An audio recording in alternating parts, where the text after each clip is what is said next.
Apply pressure from every angle, you feel me? Yeah, you know, attack more. Never fold, man. Nah, never fold, never quit, yeah. Keep going, like, yeah. Now they gotta feel me, yeah. Now they gotta feel me, yeah. Now they finna feel me. I try to keep it cool, but niggas always act a fool. So now they gotta feel me, yeah. Now they gotta feel me, yeah. Now they finna feel me. I try to keep it cool, but niggas always act a fool. So now they gotta get high, smoke that dank. Tryna get M's in the bank, fuck what they think. Knock a nigga whole mouth out. Come side me, top break, throw hands like Tank. Knock it out the park like Hank. I've been doing them planks, what you got on my drink? I've been trying to keep my sane. Humanity so lame, fuck you and your gang. Speaking on the dead man's name.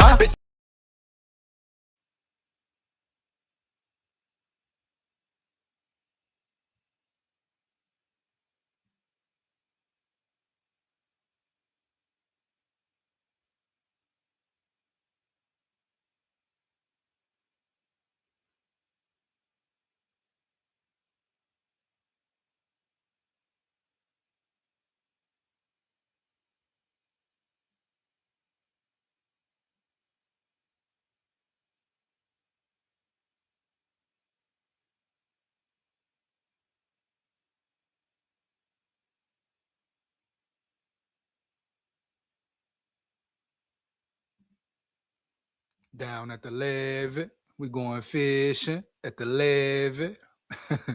SKOL Vikes, man, SKOL Vikes. Here we are again. A lot of news to get into. I repeat, a lot of news to get into. Got a few segments I'm gonna dive into as well. We're gonna talk about Jonathan Hargrave capping and yapping. I repeat, Hargrave capping and yapping. More Flores disrespect. So we're gonna break down the Flores disrespect, Holmes. No bullshit will not be tolerated, right? Right. Boom, man. Then we got Jonathan Grenard, of course.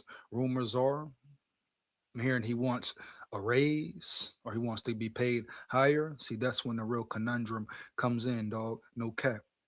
See, when Grenard start talking about he think he should make more money, see, that's when the problem comes in. See, that's when he get to start talking crazy. Now, I'm all with retaining him, right? Re-signing him, all that, keeping him. I don't want to see Grenard go, but if he getting carried away and he's talking crazy, talking about he thinks he should make more money, nah, no, we can't go there with him. I repeat, we can't go there with him. If that is the case, and I'm gonna break it down, get into it, Grenard is doing way too much. It's one thing to, okay, keep making the same money, they keep you in the building, but it's another whole different story when he starts talking about he needs a raise, he deserves more pay. See, that's where the problem lies right there. Then, of course, more Kyler Murray versus JJ McCarthy talk. Things are really heating up. Everybody's leaning towards Kyler Murray coming to the Vikings. Like I've been saying, I'm going to stand on it 10 toes down. If they bring anybody in, I would want it to be, I repeat, I would want it to be Mac Jones. But if they do bring in Kyler Murray, bet I just hope they give McCarthy a fair chance. I hope they're not promising Kyler Murray coming in, he's the automatic one, because that's damn right disrespectful. One, two, McCarthy deserves, he has earned a fair chance, especially the piss poor job KOC did last year. So at least get a man a chance to compete for that number one spot. Oh, all right, bet. You can get Kyler Murray for 1.7 mil. All right, cool. Boom.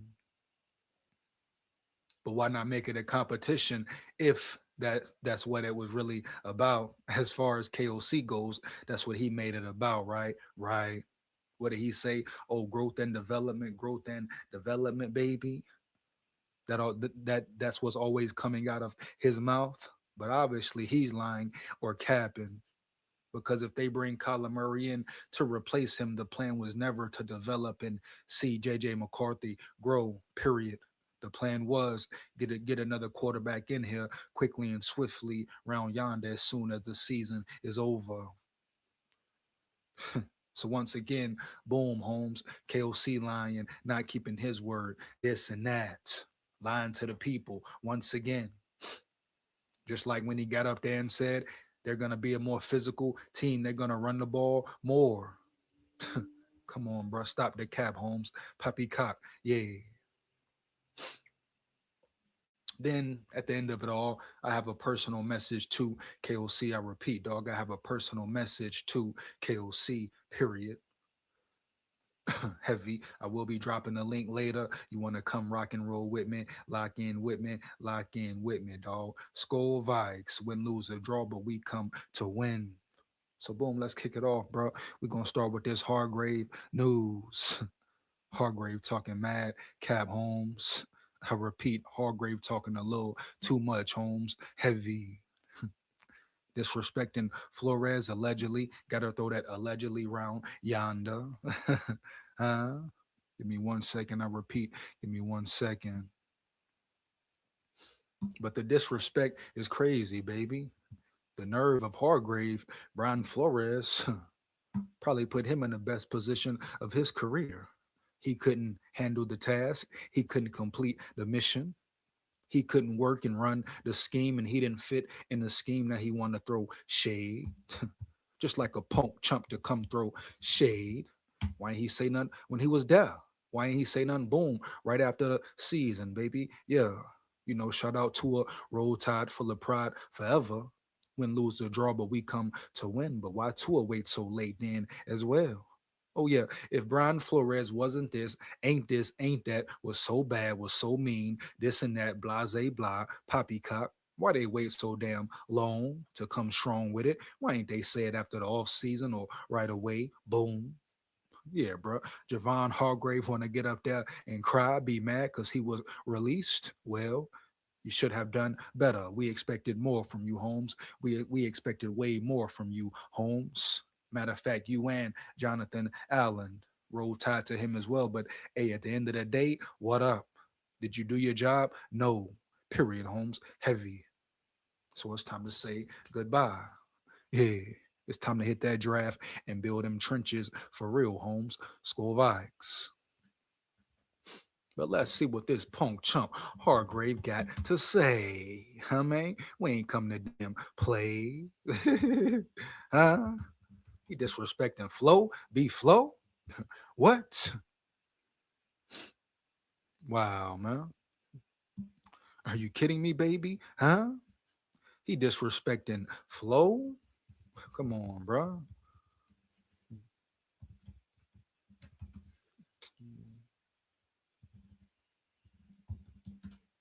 1 second, man.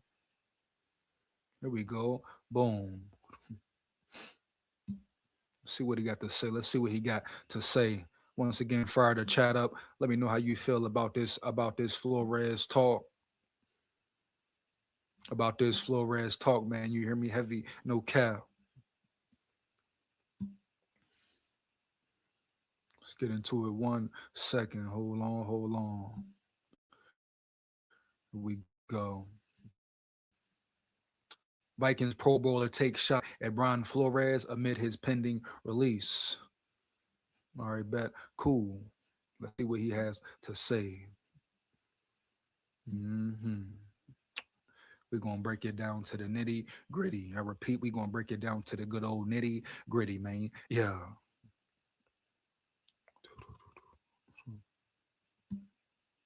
Hmm. Make sure you fire the comments up, fire the chat up. Make sure you like, comment, and subscribe. Share this with everybody you know. Period. Why not? Support the channel. Support the grind. Takes less than 1 second, baby. Oh yeah. SKOL Vikes. I repeat, SKOL Vikes. Make sure you do it right. Huh? Oh yeah. Got some news to get into, man. For real. Shout out Josh Weiser in the building. Shout out Josh Weiser in the building, Holmes. Brian Kelly retired. Ryan Kelly? Roll Tide. I thought I seen that somewhere. Hey, bro, I'm not shocked at all, Josh. Shout out Josh in the building. I repeat, shout out Josh, my levy dog, my big dog in the building, man. Yeah, SKOL Vikes.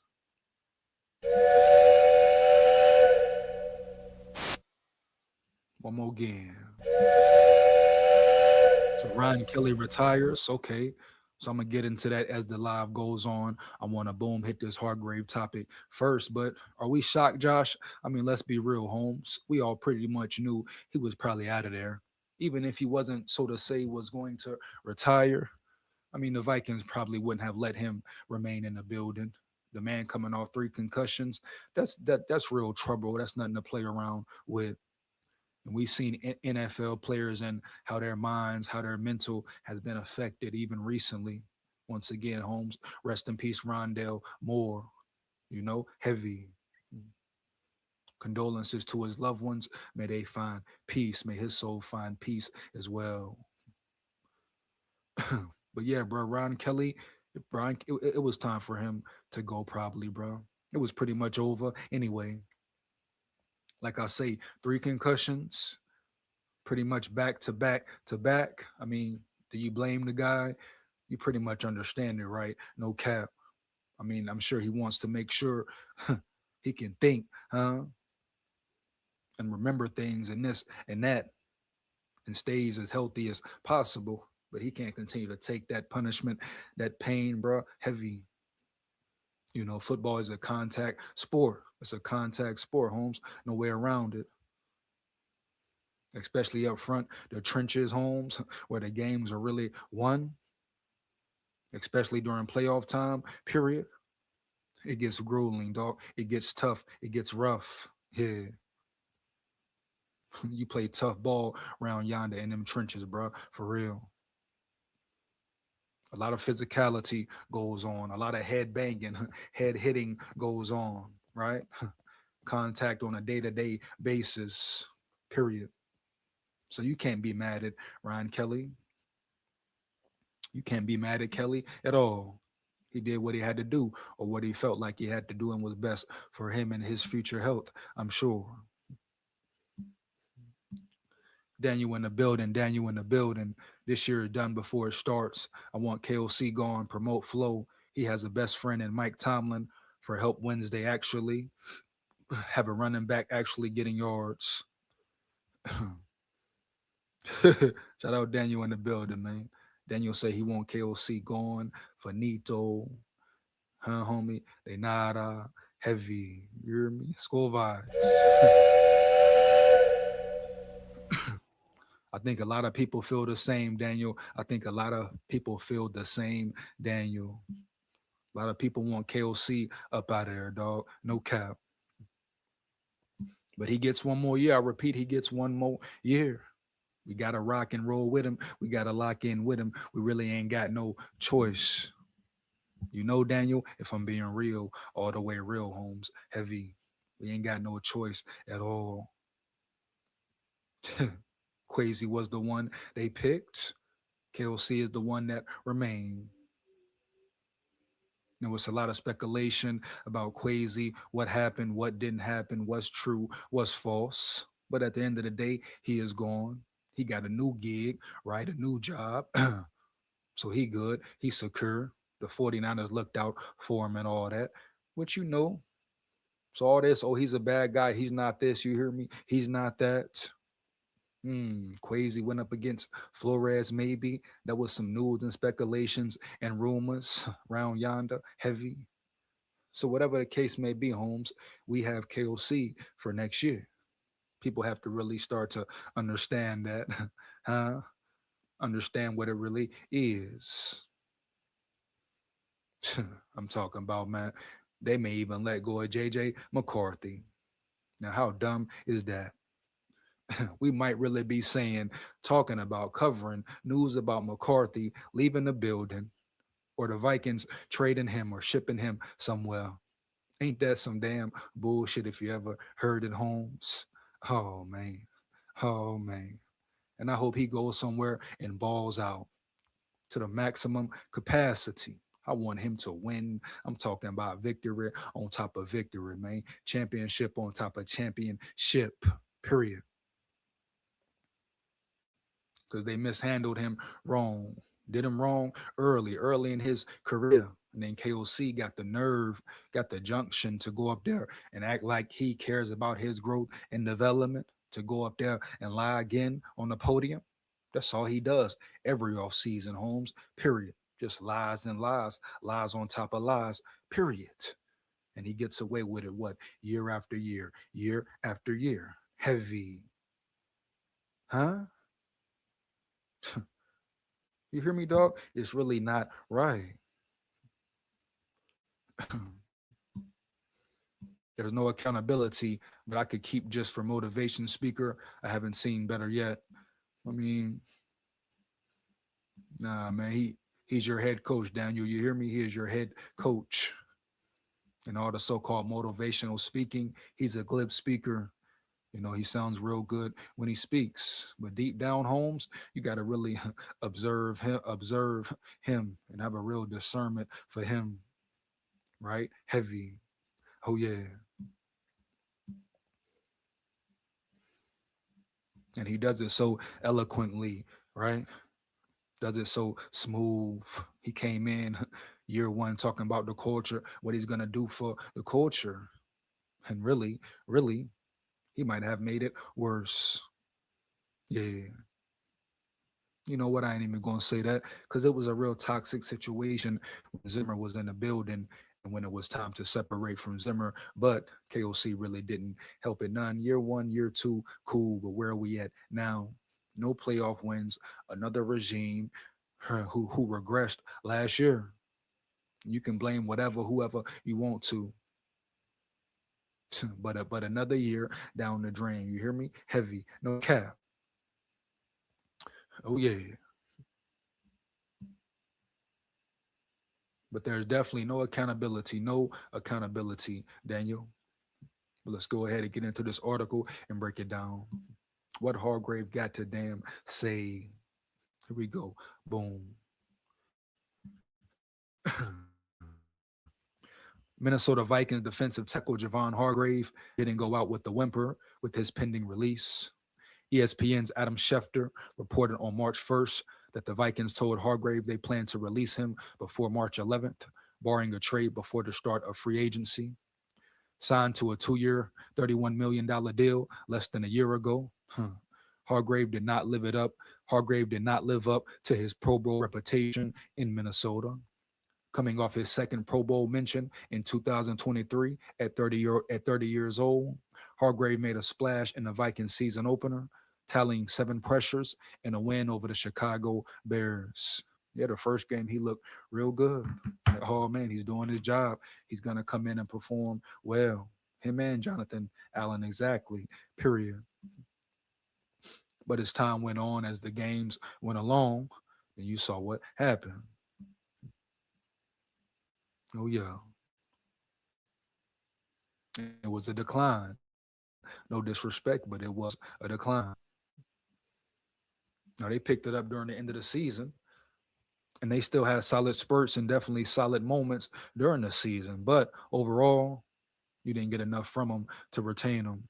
You hit the draft, boom. You hit free agency, maybe, boom, and you build your team for real. Period. Signed to a 2-year deal. I read that part. Hargrave did not live up to his Pro Bowl reputation in Minnesota. Coming off his, okay, boom, we right there, bro. Let's go down here. But as the season wore on, Hargrave's role was inconsistent under Flores. He posted 31 total pressures and a 10.5 pressure and a 10.5% pressure rate, both his lowest marks since 2018. So right there, that shows you decline. Bro, what are you really talking about? Hargrave was also held without a single pressure in 6 games last season.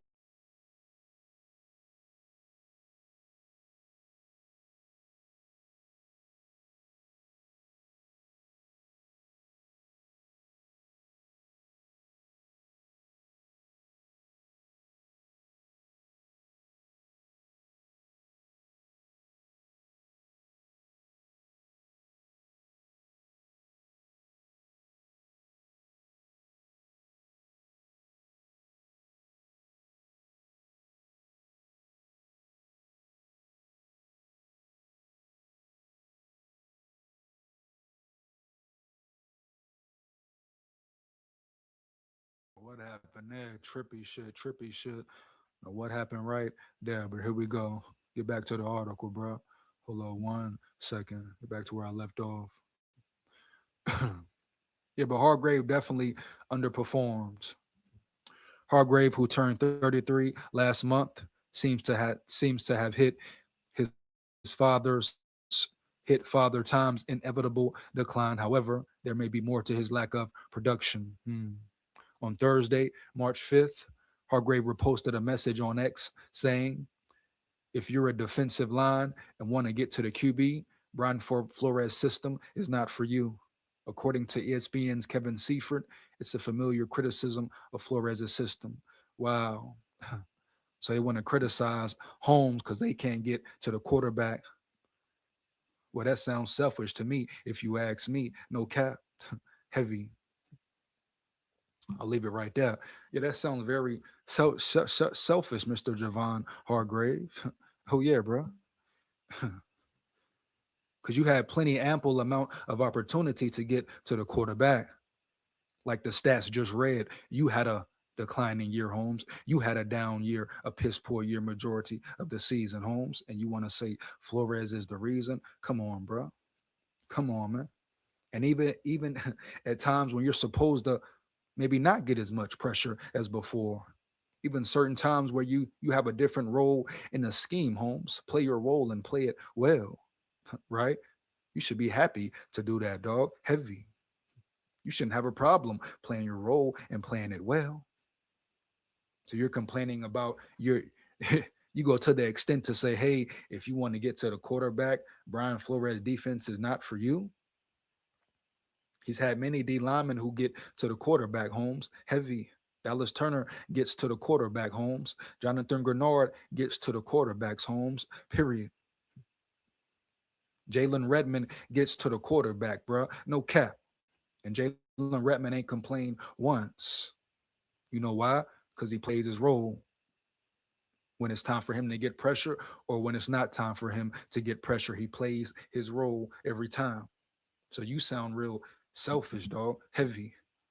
You sound like a entitled punk chump. You hear me? Heavy. You complaining about not getting pressures when you can even get pressure yourself. When you had the opportunity to apply pressure, you couldn't make it work, huh? But now you want to go to the media and say, hey, don't come play for Flores. Basically, is what he's saying, period. He basically what he's saying is don't come play for Flores. Hands down, man down. No cap. You hear me? Heavy. He's saying don't play for Flores, Holmes. Heavy. Period. All because of the unsuccessful season he had. And he wants to blame him. No, Javon Hargrave, you were put out of position a lot of times, Holmes. You were beat up, pancake block a lot of times, Holmes. You were pushed off the ball heavy a lot of times, Holmes. And that had nothing to do with Flores. The Flores scheme is a masterful scheme, but it's very exotic as well. So when it's time for you to do your job and let someone else shine and go get to the quarterback or get to the running back, maybe you couldn't do it, Hargrave.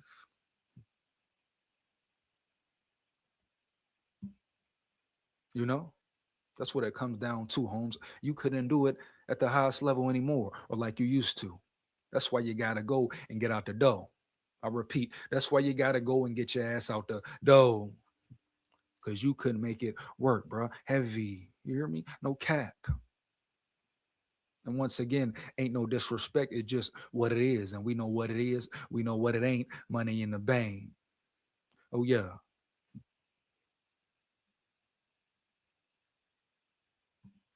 Come on, bro. For real.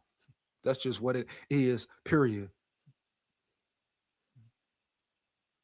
And he go to the media and start capping and yapping.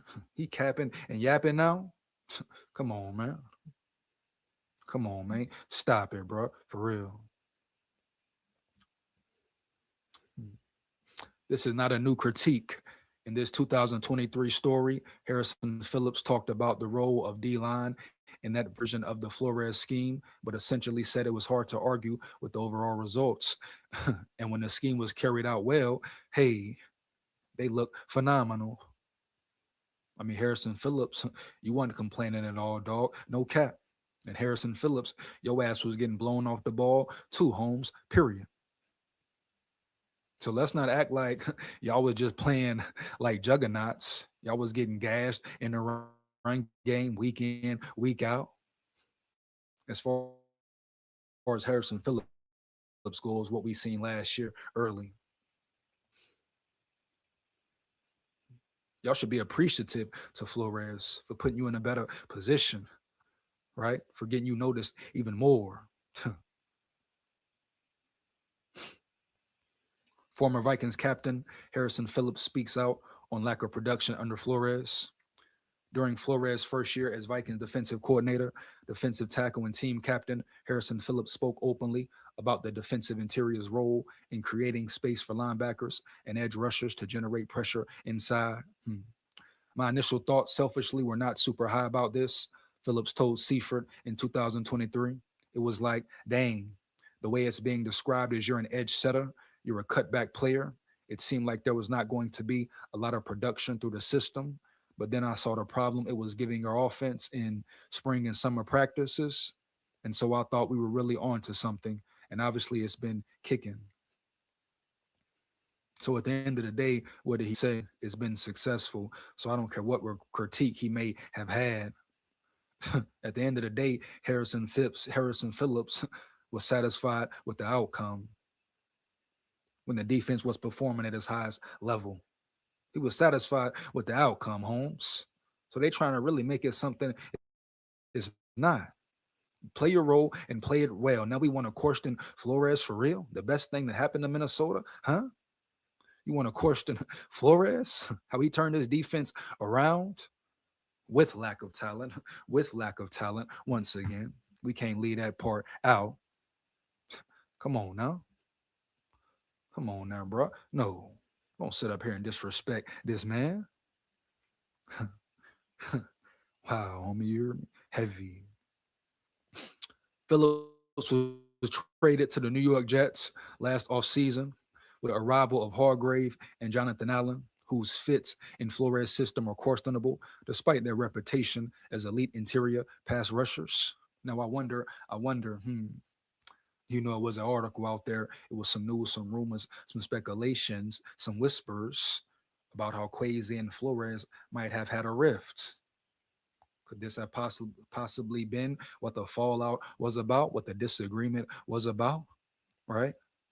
That left the Wolves in a position where they had to pick somebody, pick their poison, if you want to say. Yeah, you hear me? Heavy.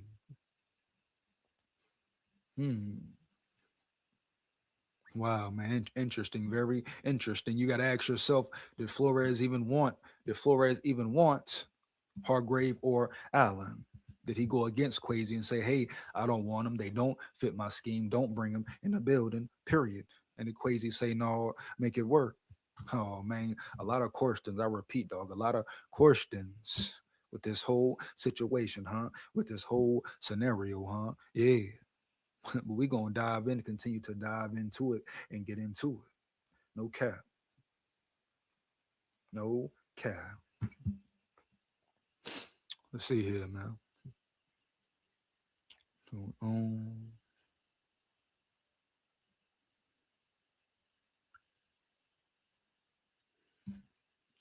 I'm all out on all the QBs. We want to bring in running back with JJM. Let's go, McCarthy. Let's go, McCarthy. Yeah, man. You know what it is. Go shine, nine. Lock in, nine. I repeat, lock in, nine. Bullseye, bang. Bullseye, bang. You hear me? Heavy. Never forget it. One more again, bro.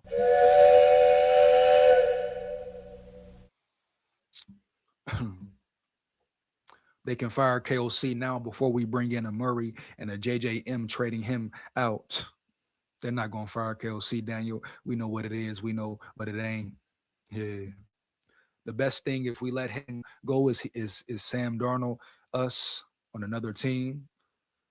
Hey, bro, KOC ain't going nowhere, period. Are you talking about McCarthy? Yeah, McCarthy, hey, man, I ain't gonna lie.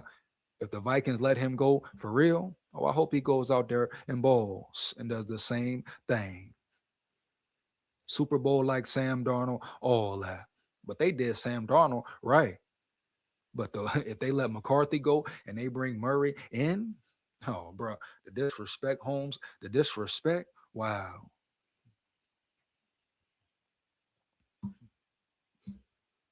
Little Iggy in the building, little Iggy in the building. We better off with a black QB. Truth. Hey, little Iggy, shout out you in the building. Nah, bro, we better off with JJ McCarthy in my eyes, in my opinion. Yeah. I mean, what do that mean? We're better off with a black QB. Truth. I mean, you must expound. You must expound. What is your reasoning for saying that? Right? What is your reasoning for saying that if the black quarterback isn't better than the white quarterback or whatever the color of the quarterback, how are we better off? I repeat, how are we better off?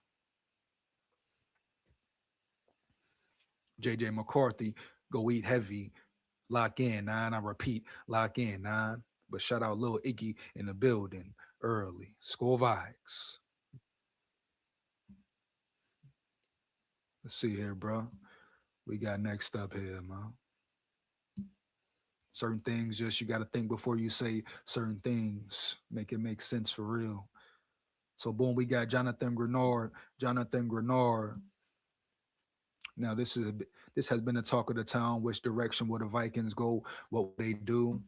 But now it's articles coming out or news coming out saying Jonathan Grenard wants more pay. Hmm. Can't rock with that, man. For real. No cap. Like I said, it's one thing to keep him, but it's another when we start talking about paying him more money or he start asking for more money. See, that's where the problem lies right there. That's where the problem lies right there. Period. See,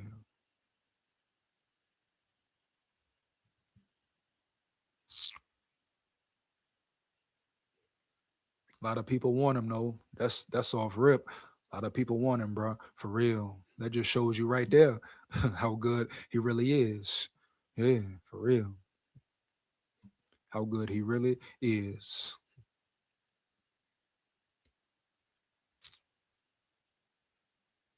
See this here.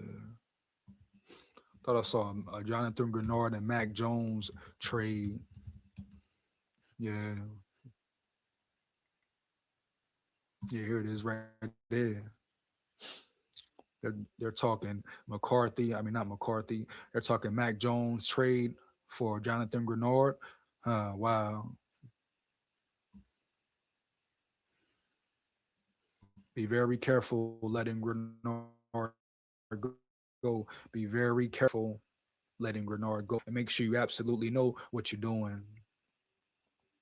You don't understand what type of player you are losing, what he brings to the table, what you lose. And out of all the quarterbacks who could potentially be a Viking, I'm rocking with Mac Jones, but I'm not trading Grenard for Mac Jones. But if it makes sense for the Vikings, they're going to do it anyway, right? If their mind is already made up, who's ever pulling the strings, calling the shots, whether it's KOC, Brzezinski, Wilfs, whoever, if their mind is already made up, really nothing you can really do. But be smart with Grenard. Don't forget about the depth piece, the depth chart part of it all. Be smart with Bernard, bro. You hear me? Heavy, no cap. Huh? Understand what you're doing for real. Yeah. Understand what type of player, the caliber of player you are losing for real. Yeah.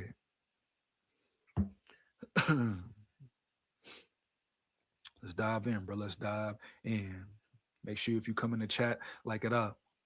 Like, comment, and subscribe, and hit that bell as well. Let's get it. 49ers have perfect opportunity for Mac Jones trade that makes sense. The 49ers have not indicated a desire to trade the QB, but the opportunity to help their defense could change that. So what they want to get for it at the end of the day is the big question, right? Right. Oh yeah. The 49ers now the 49ers know how valuable Mac Jones was last season, and all the reports to this point have insisted they do not intend to trade their backup quarterback. San Francisco's reluctance to part with the player whom they smartly screen popping up now. San Francisco's reluctance to part with the player whom they smartly signed to a 2-year contract last offseason is understandable. But the reality is that save but the reality is that save for a few untouchable members of the roster, every 49er can be had for the right price. Hmm.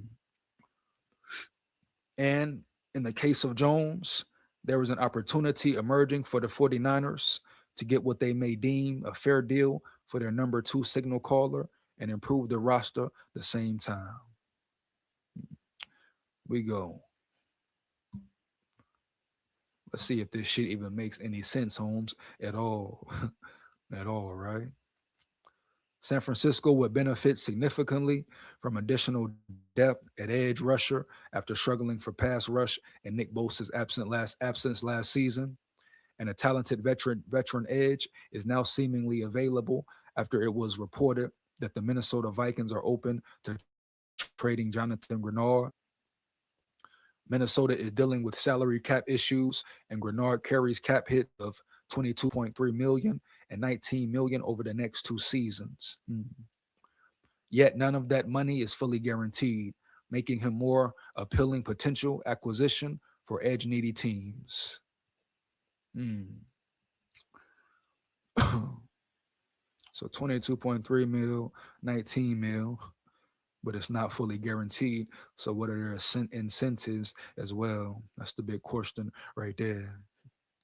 Grenard shown for the Vikings in 24, recording 12 sacks, 11.5 stuffs, and 4 forced fumbles. He totaled 84 pressures per PFF with the pass rush win rate of 15.2%. He was subsequently named to the Pro Bowl. Hmm. He missed 5 games last season due to injury and recorded only 3 sacks. However, Grenard still managed to tally 47 pressures and had a pass rush win rate of 16.6%. So his win rate increased this year. So his level of production increased as well. So he's still, come on, bro. He's a very talented player. And he remains to get pressure, injured, whatever you want to say, Holmes. He still applied pressure. The most important thing is what? Applying pressure, dog. No cap. Yeah. Jonathan Grenard does that very well. Very well. Yeah, bro. I mean, come on, bro. Shit. Roll Tide full of pride. Heavy. I'm rocking. I'm rooting for Dallas Turner. But if you want to see if he's really ready, dog, if he's really like that, if he is your one, you keep Grenard on the team and let him bang and let him battle for that number 1 spot. That's how you make Dallas Turner better. That's how you make him prove it. That's how you prove and show and tell he's a real one. Make him go against Grenard and may the best man win. Period, homie. Heavy, early. Or make it a 3-way competition. Grenard, Van Ginkel, and Dallas Turner. And may the best 2 men win. Period. But you don't let a elite player go, man. For real. Hey. Especially an elite player at applying pressure. You know? An elite player at applying pressure. You don't just let him go, dog. No cap. Think about it, bro. Think about it. So say they trade Grenard for Mac Jones, because right here, this is this picture being painted. So say they do trade for Mac Jones. All right, bet. So let's say if DT goes down, whether it's a week or whatever. Now, of course, we don't want no one injured, but yeah, it's inevitable, baby. It's the NFL. but hopefully he stays healthy a full season, of course. But let's say someone else has to come in, get tick, get reps. Now, do they believe in some of these younger guys in the building, the Bo Richters? What happened to the defensive end out of UCLA? What was his name, bro? Y'all know who I'm talking about, right? Right. Had a monstrous preseason, but they let him go. Then they bring him back. Then they put him on a practice squad and all that. So do they believe in some of these younger guys? I know you got Tyrion Ingram. I really believe in Tyrion Ingram. I think he's gonna be a real dog once it's all said and done, and once the smoke clears. Development is key for him. Simply growing into his body is the most important thing for him. Getting on the right nutrition plan. The Vikings getting that weight on him, right? Yeah. Him getting in that weight room, homie, that Phil Holmes, heavy, and really locking in heavy. But him simply growing into his body, dog, no cap, is a major benefit that's going to increase his skills right away. I repeat, dog, right away, heavy, early, dog. But yeah, you got to think about getting rid of Grenard. What are the pros? What are the cons? And for me, I see more cons than pros. Now, unless he just getting ridiculous, talking about he wants an increase in pay, unless he's getting carried away with it, no. Now, he want an increase in pay, he can go, and I'm gonna get into that in a minute. But if he want a damn increase in pay, guess what, Holmes? He can go out the damn dough for sure. Ain't nobody paying him no extra nothing. Period. Now I'm all in. I repeat, I'm all in. If he want to come up in here and talk about he want more dough, no, bro, you ain't getting more damn dough. You hear me? Heavy. Now you make what you make, you get what you get. You was hurt too much this year, bro. You was banged up too much this year, and you missed too many sacks this year to ask for a raise. Grenard, shit. Come on, Holmes, huh? Yeah, if anybody on the D line should ask for a raise, heavy is Jalen Redmond. Shit, matter of fact, Dallas Turner could ask for a raise before you, and you don't get carried away with him either. Come on now, Holmes. Now, calm it down. Now, calm it way down. Now, you talking about raise immediately when you can exit right, exit left immediately. If that's what it's about round yonder, because that ain't happening, Captain. No how, no way. I repeat, no how, no damn way. But if it's simply he keeps the same pay, boom, his contract stays intact. I want Grenard to remain in the building. Glass Joe in the building. What up, big dog? Glass Joe in the building. What up, my levy dog? Heavy.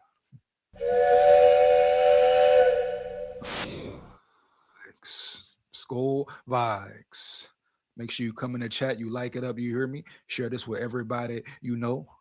Like, comment, and subscribe, and hit that bell. I repeat, hit that bell. You hear me? Heavy.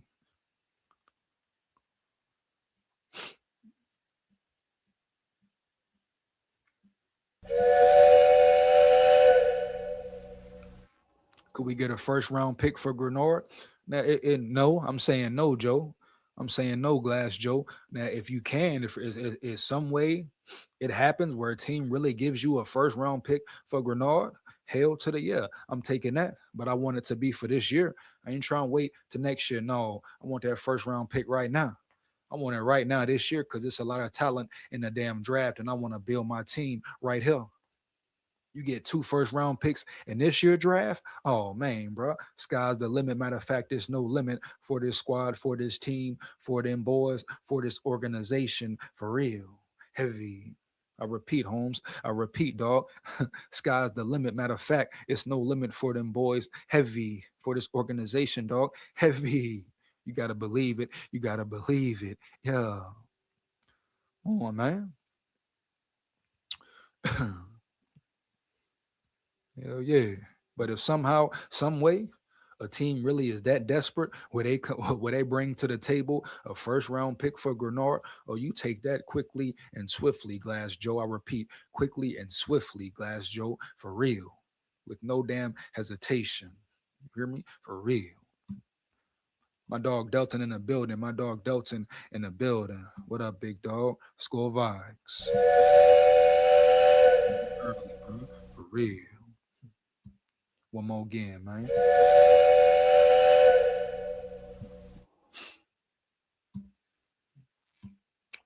Xavier Harris, check him out. Draft crush, third round. For sure, doubt. I'm gonna get to the draft later, bro. I'm gonna get to the draft later, no cap. He say Xavier Harris, check him out, though. We're gonna check out Xavier Harris. Let's get it. I repeat, let's get it. Flip it, man. Flip it. But yeah, you get a number one for Grenard. I don't think you will get a one for Grenard, but if you do, oh man, you take that quickly and swiftly. Like I said earlier, we talking certain case scenarios. It's different. It's different. Like when first rounders start getting mentioned around that bitch, it get real different. It get real spooky, right? Right. Heavy. Like you say Grenard, then you say, would you take a first round for Grenard? You gotta say hell yeah. Things change abruptly, Holmes. Period. Shit. What they say? Shit. It can change like a New York minute. You hear me, bro? Heavy. No cap. But me personally, I don't think ain't no way in hell they getting a one for Grenard Holmes. Period. You know? We'll see though. We shall see. Time will tell. Where we at with it? Where we at with it? Mhm. The acquisition award would give the 49ers edge, depth, a much healthier look, and give them the flexibility to potentially move on from Huff and save just under 5.4 million against the cap for a player who will be a free agent in 2027. Well, I don't care. For real, no cap. Oh yeah. Given the Vikings' problems at quarterback, the stars could align for such a deal to happen, as Minnesota stand out as an ideal trade destination for Jones. And I'm the first one to vouch for Jones. Say bring Mac Jones in the building. I would be super happy if he came in the building, but I don't want them to trade Grenard for Mac. You know? I don't want them to trade Grenard for Mac.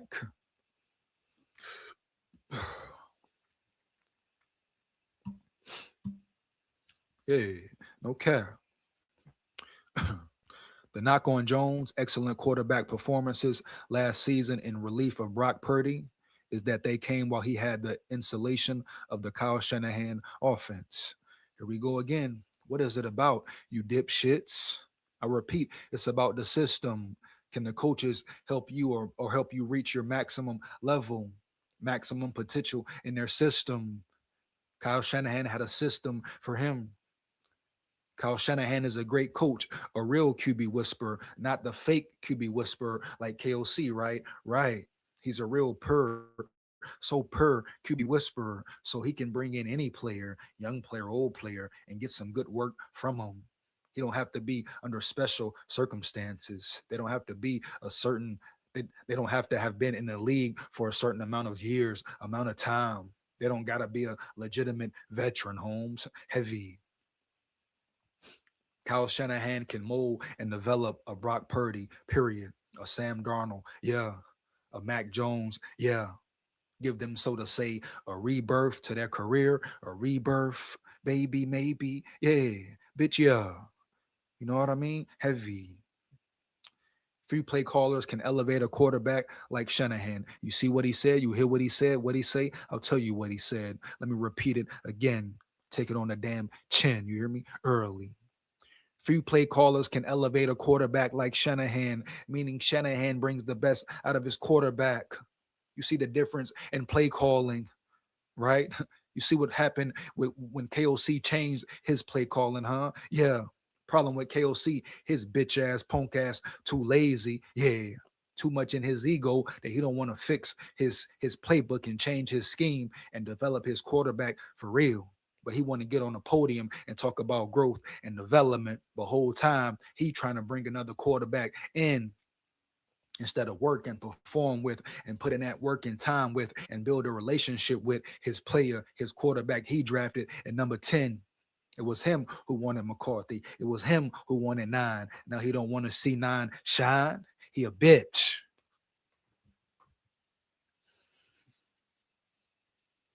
I got a personal message for KLC, the last segment of the live. You hear me? Heavy.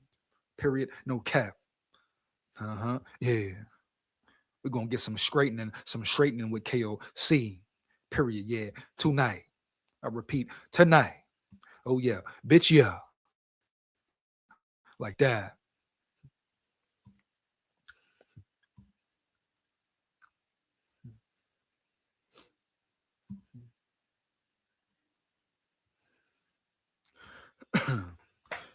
You know? Let's go, nine. Lock in. Where we at, Holmes? Where we at? Right here. But Vikings head coach Kevin O'Connell has an excellent track record of doing so with Kirk Cousins and Sam Darnold. Kiss my ass, chump. Gump. O'Connell has not been successful with JJ McCarthy, whose distraught first season as a starter has led to suggestions that the Vikings could be in the mix for a quarterback. Jones could be acquired by Minnesota to have a competition with McCarthy. I would fucking love it. I want some more of it. I'm here for it. I repeat, dog, I love it. I want some more of it. I'm here for it. Yeah. Bring Mac Jones in the building.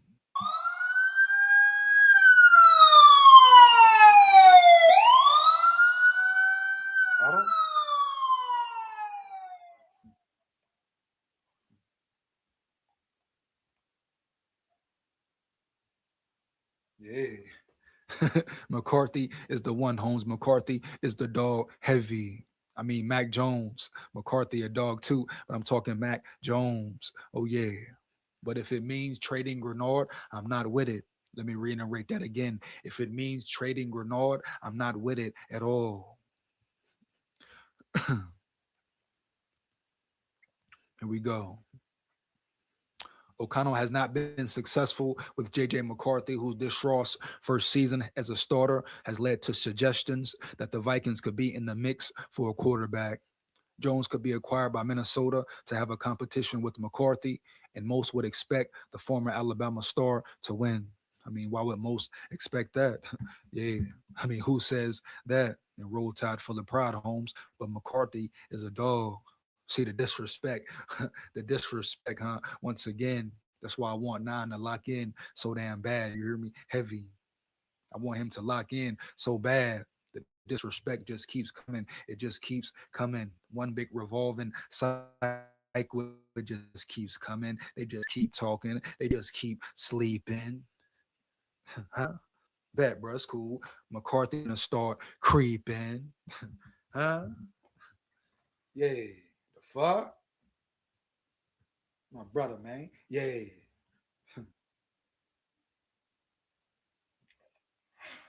Word, dog.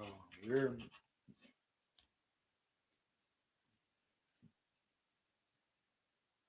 Hmm. Let's get it, man. Wow, disrespect. Mad disrespect. Get it in check. Break their neck, McCarthy. Yeah. No cap. Score vibes. You hear me? Heavy.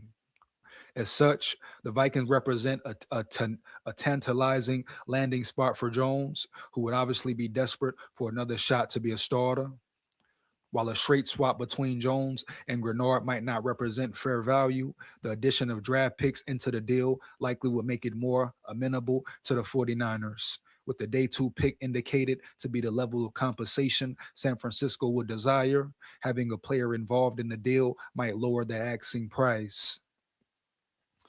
In a hypothetical scenario in which the 49ers send Jones to Minnesota in exchange for Grenard and the Vikings, 2026 fourth round pick would represent excellent business for John Lynch. I mean, would it? Would it? I would like to see, damn, at least a third for Grenard if you do ship him or trade him, so to say.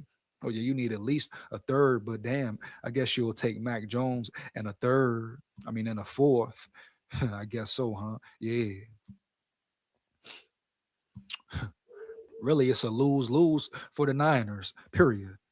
They're not gaining a quarterback. They got to find another QB2, and they're losing a pretty solid backup. Pretty solid QB in general could start on a lot of teams, period.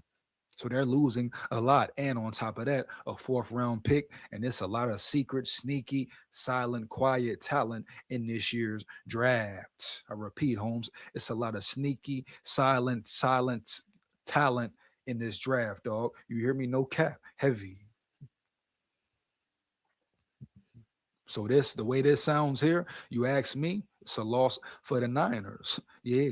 I mean, they get Grenard, so they pick him up on the defensive side, and he's still elite as hell. And he will definitely prosper in that whole 49ers defense. Oh, yeah. Think they got a new coordinator and all that, right? But at the end of the day, Grenard is an animal. Of course, the 49ers would need to have a plan to replace a player who proved himself to be a premier backup quarterback last season. Yet the prospect of improving a problem area and gaining extra draft capital could be too good for them to pass up. San Francisco would be more than happy to hang on to Jones if no suitors come calling. But the opportunity to use him as a make weight to bolster their pass rush is one they should at least explore. Wow, bro. Wow. And that's it for that. Wow, bro. I saw JA on the way to work during preseason, and he was pushing his Porsche Panamera in Washington team colors he never bought in. JA, Jonathan Allen? You talking about Jonathan Allen dealt? Damn, Holmes. He was pushing the Commanders, John. Oh, yeah? I mean, come on, bro. He could have maybe got it painted, ain't it? Damn, was he just here for a check dealt? I mean, roll tide for the pride, Holmes, but was he just here for a damn check? Yeah, bitch, yeah. Get out the building. I repeat, he's out the building. You know, roll tide in the whole 9 yards. But you disrespect the purple Holmes and gold dog. You hear me? Heavy. You gotta go. You hear me? Early. Get up out of here, bro. No cap. Yeah. Delton say he saw that man riding in a Porsche Panamera with the skylights, huh? Heavy. Oh man, panoramic roof, huh? Panoramic roof, huh? Yeah. Come on, bro. You hear me with the panoramic roof? You hear me though? Early, oh, you know, early. Rolling in the city, representing the commander so beautifully, right? Come on, Holmes. Yeah, that boy Del say he saw him rolling, stunting on the Vikes. You hear me? Heavy boy, crazy work, boy. You know, crazy work, Holmes. You know, we should trade for Shadur Sanders. Here we go, and hire Dion at offensive coordinator. Here we go. Oh yeah, good idea. Come on, little Iggy. Who teaching you, little Iggy? Who training you, little Iggy Holmes? Who you listening to, huh? Who the hell is you listening to in this Vikings media, little Iggy, huh? Stop the cap. Stop the cap. Take the what and leave the what? You hear me? Heavy. Who the hell told you it makes sense to trade for Shador? Huh?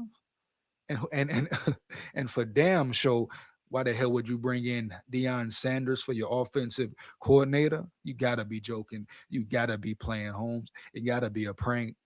It gotta be a real joke, little Iggy. Tell me so. Tell me so, man. For real. Or your fan card might be revoked. I ain't revoked a fan card or took a fan card in a minute, Holmes. Huh?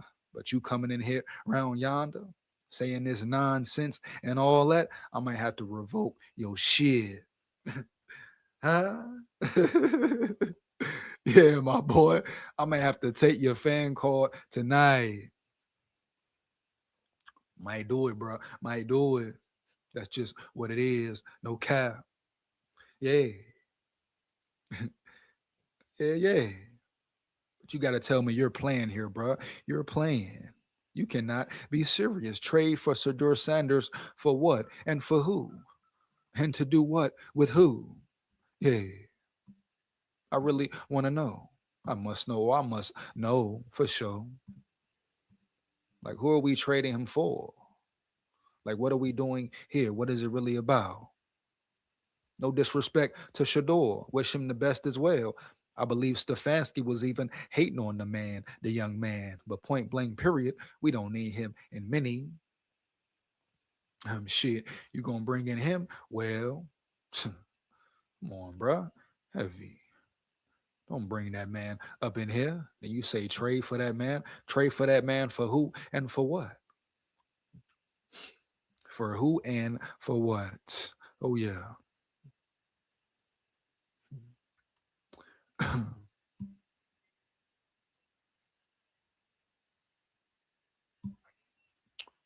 Let's see, man. Let's see. Let's get it, dog. Let's get it. So next up, we got Kyler Murray versus JJ McCarthy. And I'm basically saying like that and placing it like that because it is Kyler Murray versus JJ McCarthy, right? Right. No cap. Bottom line, point blank, period, Holmes. Heavy. Shadur and McCarthy could compete for QB1. McCarthy wins that battle every time. Like I say, respect to Shador. On power compared to McCarthy's on power. Not even close. I repeat, not even close. McCarthy can make the same throws he can. Shadur Sanders can't make the same throws McCarthy can, baby. No cap. Oh, yeah, you forget? Did you? Oh, y'all forgot? Heavy. Oh, JJ McCarthy made some elite throws this year. Some throws only a few quarterbacks in the league can make. And I stand on that 10 toes down early. No cap. For real, though. Yeah. Bitch, yeah. Let's not forget the great throws he made, the throws across the middle. Yeah. Talk about touch pass, Holmes. Heavy, huh? For real? The beautiful touch pass through, the beautiful touch pass throw he had to Hawkinson versus the Cowboys, I believe it was. Perfectly thrown ball. The crazy throw he had versus the Bears when they should have beat him twice, when they should have beat him at home. How he zipped it in there to Addison. You think Shadur Sanders making that throw? No. Why? He ain't got the arm power. He ain't got the arm power, Holmes. Period. Maybe about maybe about five quarterbacks in the league making that throw now. McCarthy, Allen, Mahomes. Let me see who. Hmm. Drake May. Who else? Burrow. Maybe more than five. Maybe like more like seven. But top tier, dog. Top tier pass. Top fucking tier. Even the first Bears game when he zipped it in to Jettas. Come here. Threw it between two defenders. Heavy. Bad technique. And all that, Holmes. It was still purr. So purr. Oh, yeah. Yeah, man. For real. No cap. So let's not forget the arm McCarthy has. And like I said, let me say it again for the people who may have missed it. Make sure you get it and pay attention. I repeat, pay attention. McCarthy can make any throw Shadur can. You can't say the same for Shador. Shador can't make every throw that McCarthy can make, baby. No cap. And I got to reiterate it. No disrespect to Shador. Right? But at the end of the day, it's still levels. Period. Matthew Stafford, facts. Joey, shout out Joey in the building. Matthew Stafford is definitely a quarterback who could have made that throw. No cap. I'm assuming that's what you mean, right, Joey? That's what you're referring to. The Matthew Stafford situation. He could have definitely made that throw on the money. Crazy on power. I repeat, crazy on power. And really, Holmes, Matthew Stafford, if you want to compare, yeah, like you want to compare and say, hey, who can you compare modern day McCarthy to? Well, Matthew Stafford is like the ultimate prime example, heavy prime example, Holmes, that you compare McCarthy to. I think McCarthy can be better. That's where development comes in. But what did Matthew Stafford always have, homie? Heavy, powerful arm, crazy arm talent. It was developed, it was molded.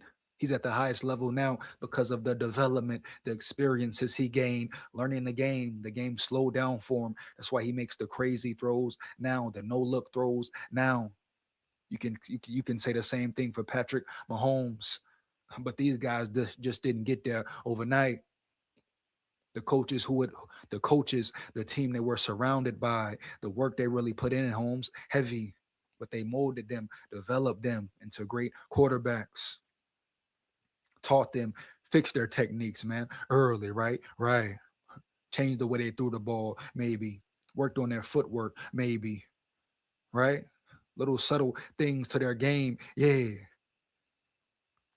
They observed their weaknesses and fixed them, repaired them. Boom. They took their strengths and built upon them. Boom. Right? And they've been building ever since, year by year, year in, year out, no doubt. Yeah. Or they're throwing the Packers game. Facts, Joey. Now you're talking, Joey. Now you're talking, Joey. Now you're talking. Now you're talking the language, Joey. Heavy. Shout out Joey in the building, coming in, reminding the folks. Stop disrespecting McCarthy.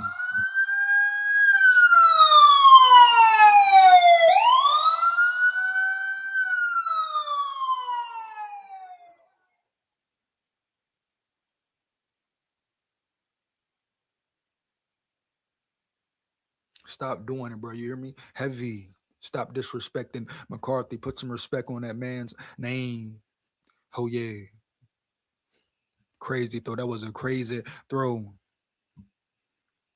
over the hands of a defender. Facts. I forgot to who, but it was clean. Super clean, Joey. Super clean, Holmes. No cap. No cap, bro. Yes, sir. Who do you think wins NFC North next year? Man, we got to see what happens, little Iggy. We got to see what happens in free agency. We got to see what happens in the drafts. We got to see what happens, bro. Whether McCarthy stays or goes. What players the Vikings release, keep, trade, etc., etc., etc. We got to see all that. I repeat, all that, baby. You hear me? Heavy.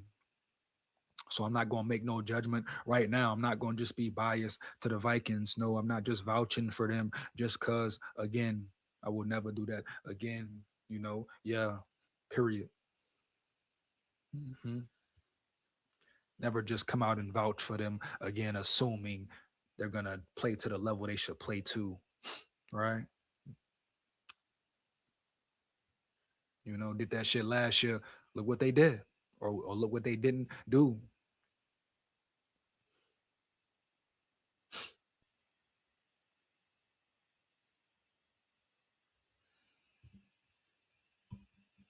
JD in the building. JD in the building. What up, big dog? What up, my levy dog? My dude, big skull, skull Vikes, skull Vikes, skull Vikes, baby. It's skull Vikes, baby. You know it.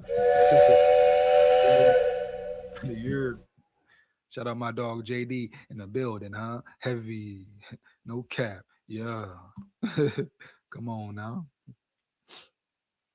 Come on now.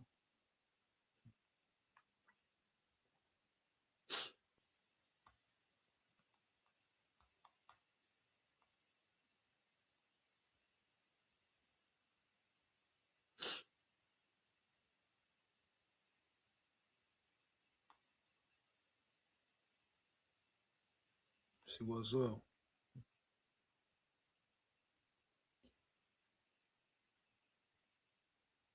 Come on now. Give me 1 second, bro. Give me 1 second, bro. My boy JD in the building, man. Heavy. Shout out my Levy dog once again. McCarthy will be a dog, I promise, whether it's here or somewhere else. Joey coming in hot tonight. Joey coming in hot tonight. Joey might come take the hot record, the hot crown tonight. You hear me? Heavy dog. No cap. Siren. What a siren at around this bitch.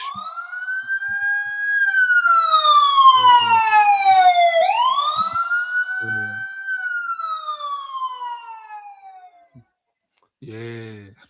I like it. I love it. I want some more of it. One more again. Score Vikes.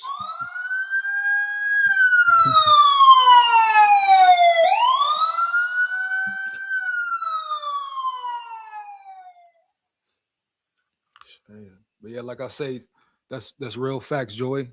You didn't lie one time. You didn't lie one time, dog. Wherever he goes, oh yeah, wherever he goes, he will be a damn dog. Straight up.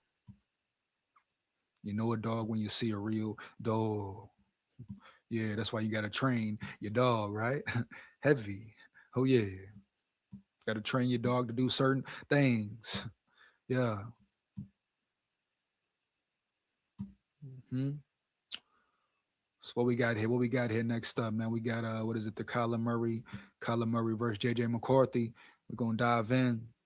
Hold on, Glass Joe. Glass Joe, what up, bro? Heavy. Should we tank next year for the number one pick in 2027? What? Come on, Glass Joe. You know me, Joe. Don't play Joe Joe. Come on, man. Man. Don't come in here singing like Casey and Joe Joe. Joe. Man. Hey, Joe. I got to boo you on that one, man. I got to boo you on that one. No cap. I got to boo you again, bitch. Now, Joe, I ain't did it in a minute, Joe. Joe, I'm getting close now. First little Iggy, then you. I might have to take y'all fan cards tonight. Y'all pushing it, man. I repeat, y'all pushing it. Y'all pushing it to the max. Y'all pushing it to the damn max, homie. You hear me? Heavy. Y'all want me to pull your card. Pull your fan card. Don't make me do it. Don't make me do it, Joe. Come on, Glass Joe. Hell no, you hear me? No cap. Why the hell would we have a fucking tank, bruh? No. Damn a tank. I can't stand a tank. And then fan talking about a tank, they ain't a real fan. They don't want to see them win at all. That's the problem with the Vikings right now. Right? Motherfucker rather see them tank than compete. And however the season turns out, then so be it. But you compete. You don't fold, give in, and tank.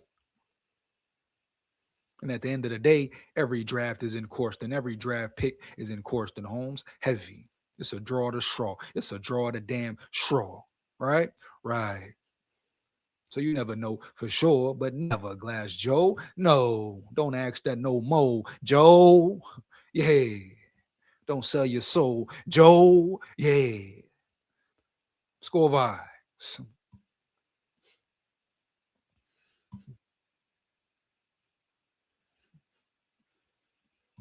Now I want to get into this Kyler Murray, versus McCarthy. We're gonna see what it is and what it ain't. And I got a message for KOC at the end. Make sure you stay tuned. Kyler Murray, yeah, versus no, not that one there.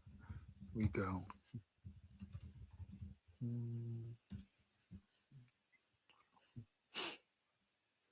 Oh, we got some contract restructures, homie. Some contract restructures, homes. Heavy.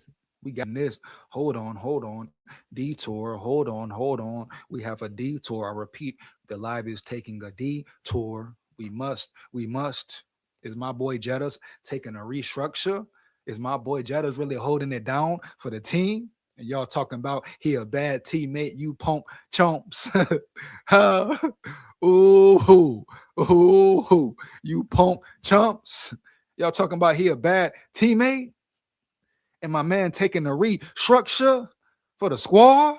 Yeah. Huh? For the squad? Yeah.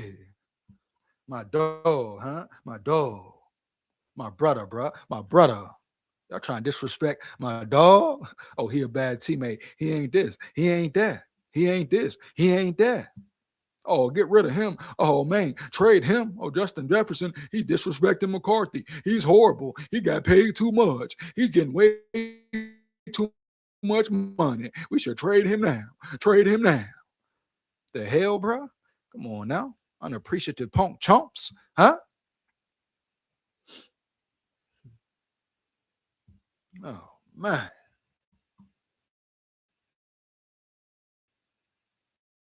Oh, man. Hold on, man. 1 second.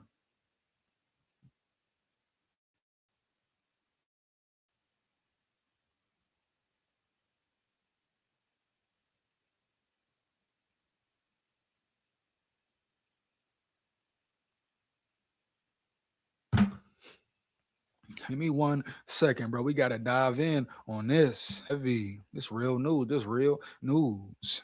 See what we got here. See what we got right here. Hold on, hold on. Got going on around yonder. Around yonder. Heavy. Here we go, man. Boom. Vikings quiet cap maneuver involving Justin Jefferson changes everything. Let's get it, bro. You hear me? Period. Shout out Jettas, bro. Shout out Jettas. My dog, my brother. Mm-hmm.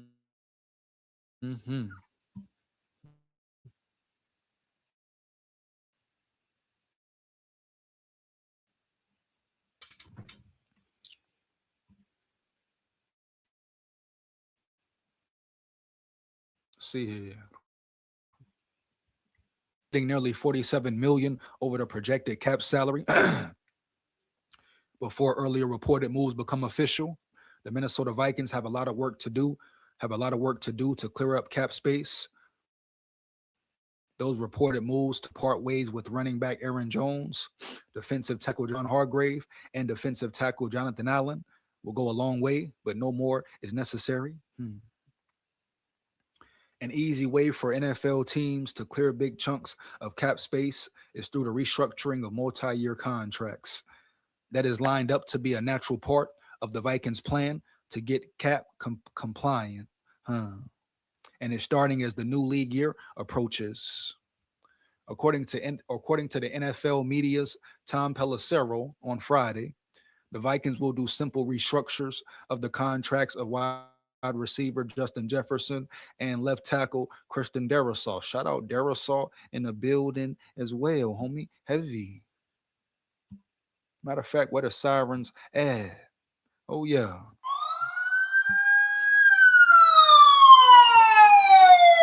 Yeah. Let's work. Let's work. Let's lock in. Let's get it. Shout out them boys for holding it down in the boogie downtown. Oh yeah. Here we go, man. Boom. In addition, Minnesota has reportedly done a simple contract restructuring with cornerback Byron Murphy, according to Alec Lewis of The Athletic. And shout out respect to Byron Murphy as well for holding it down in the boogie downtown. Yeah. He understands he underperformed last year, right? So they're showing me this is about real brotherhood, but this is about winning, period. Right? It's about getting the best players in the building, period. Right? Okay. You hear me? Heavy, no cap. I repeat, no cap. Big. Early. So don't do that, man. Hold up, man. Let's go. According to Over the Cap Salary Cap Calculator, those three contract restructures will clear about 38.5 million in cap space for the Vikings. Oh man, are you kidding me, baby? No way. 38 mil. I repeat, 38 mil. Hey, shout out Patrick Mahomes for setting the tone. I repeat, shout out Patrick Mahomes for setting the damn tone. Holmes, per. Oh yeah, when Patrick Mahomes, if the best quarterback in the league can take a restructure, well, damn it, every player in the NFL better take a damn restructure. But they free up 38.5 mil. Holmes, heavy. I repeat, heavy. I like that, Holmes. I like that. Oh yeah, bitch, yeah. Come on now, man. No cap. That's big news, man. Big news. Period. Oh yeah, that's big news. So all this talk about, oh, Jetta's a bad teammate, trade him, this and that. Stop the cap, bro. For real. Jetta just took a restructure, Holmes. Something Kirk Cousins never did. I repeat, never did. He was a punk chump pussy. Yeah, you hear me? Heavy.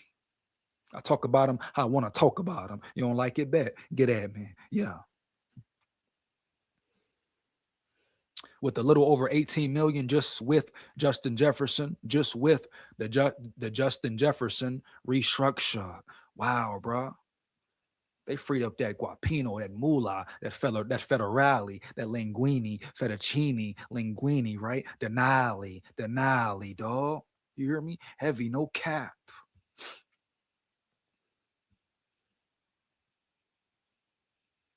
Shout out Jettas. Shout out Murphy. Shout out Murph.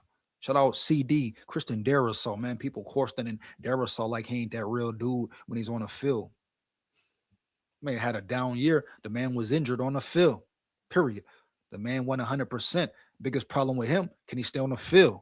If he's on the field healthy, it's over. Period. Bottom line, no cap, Holmes. Heavy. If he's on the field healthy, it's over. He's breaking anybody down. Anybody down. Whoever. Yeah, Micah Parsons annihilated him. But he annihilated an injured, banged up steel Darrisaw. Period.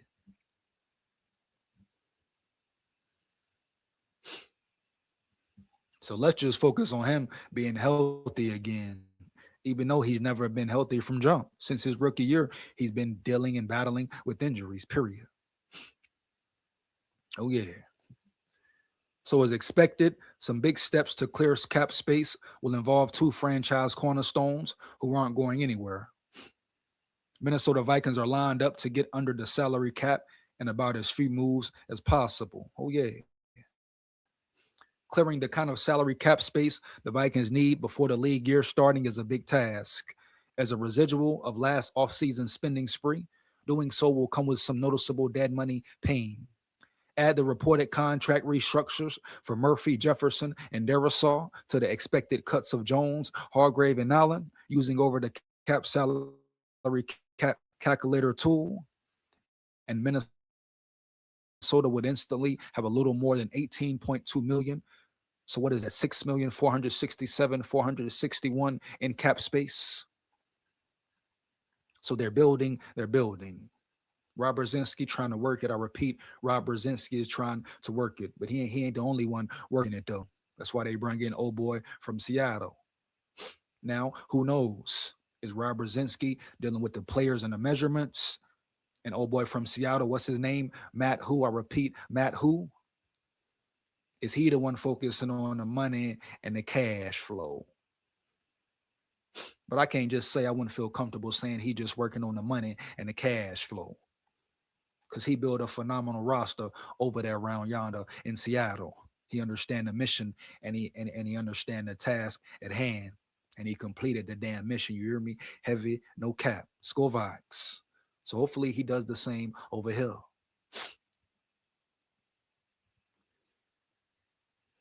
Yes, cap space. Of course, the Vikings will be clearing more cap space for free agency before free agency starts. Center Ryan Kelly is expected to be cut, and there's a chance he will retire, which he's already retired. That's news. Ryan Kelly is a retired officially, period. Shout out respect to him. Tight end TJ Hawkinson is in line for a significant contract restructuring of his own, as the idea of him as the idea of him being cut or traded has faded. Edge rusher Jonathan Grenard has also surfaced as the trade candidate with ample reported interest around the league. Being able to go from nearly 47 million over the salary cap to about 18.2 million under in just 6 moves while losing just 3 players. Wow, you hear me? Heavy. Has to be some kind of record. And with that, a painful offseason process for Minnesota can be, and is lined up to be, as painless and simple as it possibly can be. Hey, bro, so shout out Brzezinski on that move. Shout out the old boy Matt from Seattle on that move. Shout out Jettas, who y'all keep disrespecting, but you can't check him. You hear me? Heavy.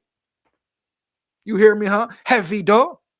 Disrespecting my brother like he ain't built like that. Yeah, shit, yeah.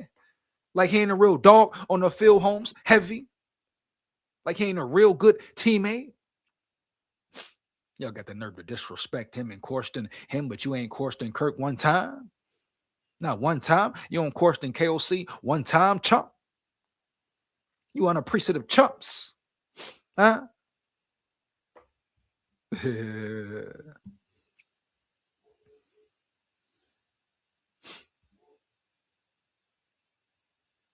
Who is this? Who is this? AZ bro in the building. AZ bro 95 in the building. He say, get ready to speak. K1, buddy. What you mean? What you mean, AZ bro? Expound, expound, AZ. Expound, AZ. Who KW who? K1 who? Is that Kyler Murray? Is that secret or code for Kyler Murray, Holmes? Heavy, I repeat, heavy. What you mean? Get ready to speak, K1, buddy. Oh, he jumping ship. Oh, AZ jumping ship, Holmes. AZ say he jumping ship, Holmes. I'm buying my jersey as soon as it comes out. What jersey? Speak up. Let it be known. AZ, bro, you jumping ship on who? You jumping ship on who? Boo, you're come on, man. You a bandwagon, man. You jumping ship on who? Let me guess. McCarthy. You jumping ship on McCarthy though? Let me know, bro. Let me know. Let me know, Holmes. You say you jumping ship with who? Az with who? Let me know, dog. With who, dog? With who, dog? Whose side you on now, bro? You hear me? Heavy. You know? Yeah. Whose side you on now, dog? You know? I want to know for real, period. No cap, bro. You hear me? Heavy, huh? Yeah. Huh? Oh, yeah. Whose side you on now, Holmes? I must know, Holmes. Yeah. I mean, I just want to know for real. For real. That's it. That's all. Right? That's it. That's all. That's all it is around yonder, man. You say he jumping shit. Let me guess. He on the Murray bandwagon. The moment he signs with the Vikings, I'm coming over. AZ been in the slums for too long, bro. Man, get your ass out of here. You better get on out of here, punk chump. You won't get to come over here last minute because if we get Murray. Oh man, boy. Them Arizona Cardinals fans should revoke your fan card right now and you should be exiled, boy. AZ, bro, huh? AZ bro 95. Them Arizona Cardinals fans should exile you quickly and swiftly, dog. Talking about you want to come over here. If we get Murray, better stay your punk ass round yonder rocking with AZ. You don't get to just jump ship, hop ship, and now you a Vikings fans wearing the jersey and all that. Hell to the no, no, no, boy. No cap. You ain't put in no pain. You ain't put in no pain, no dues. You ain't watched enough games. You ain't seen the bullshit, bro. The missed field goals, the coaches, all that. You hear me? Heavy, bro. Yeah, bro. You don't get to come over here and hop in and hop on. Get your ass on. I repeat, you can't just come over here and hop in and hop on. Get your ass on, punk chump. Heavy, you know? Yeah. You say the Cardinals, my guy. Cardinals equals SKOL. Hell to the no, no, no. No, it don't. You better stay your ass right over there with the quarterback you rock with. Period. You hear me?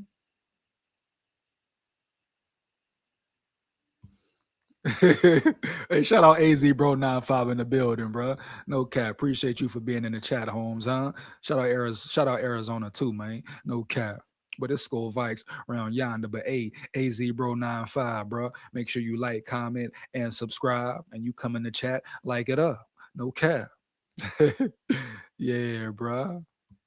Nah, AZ always my number one, but K1 been getting shit on wrongly. Expound, AZ. You got the floor, Holmes. Heavy. You hear me? No doubt. Matter of fact, you want to come up. I want you to come up and say, hey, express how Kyler Murray has been done in Arizona. Because according to Arizona, Kyler Murray is not a great leader.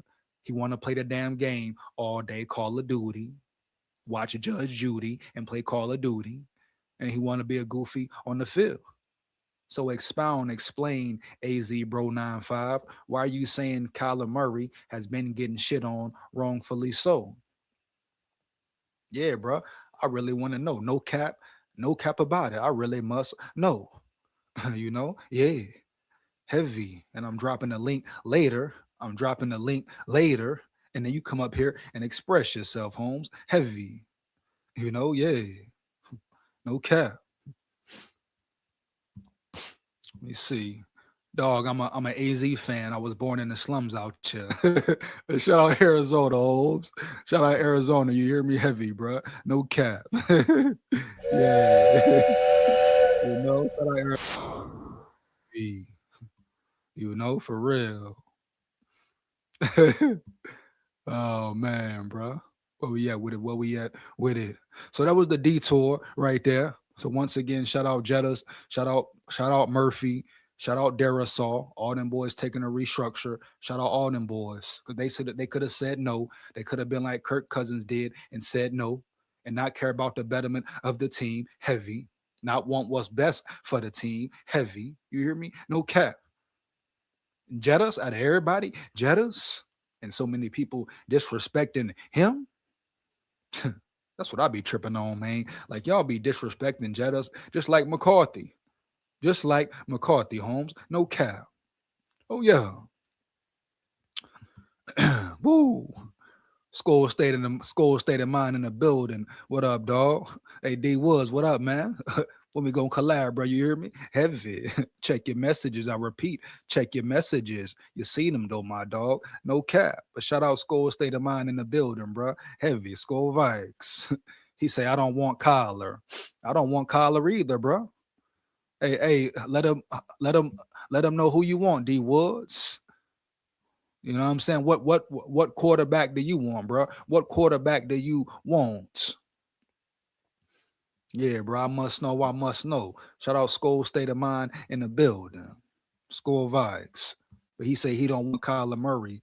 Do you want a quarterback or do you want to rock with JJ McCarthy? Heavy. And once again in the chat, I'm dropping a link later after I finish the segments up. Come say how you feel, but Jay, make sure you keep it real.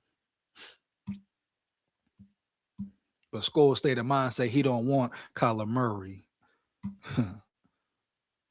JJ, hey, my sentiments exactly. You hear me? He say JJ McCarthy all the way. Finally, finally making sense with it. That makes the most sense. Shout out Skull State of Mind in the building once again. That makes the most sense.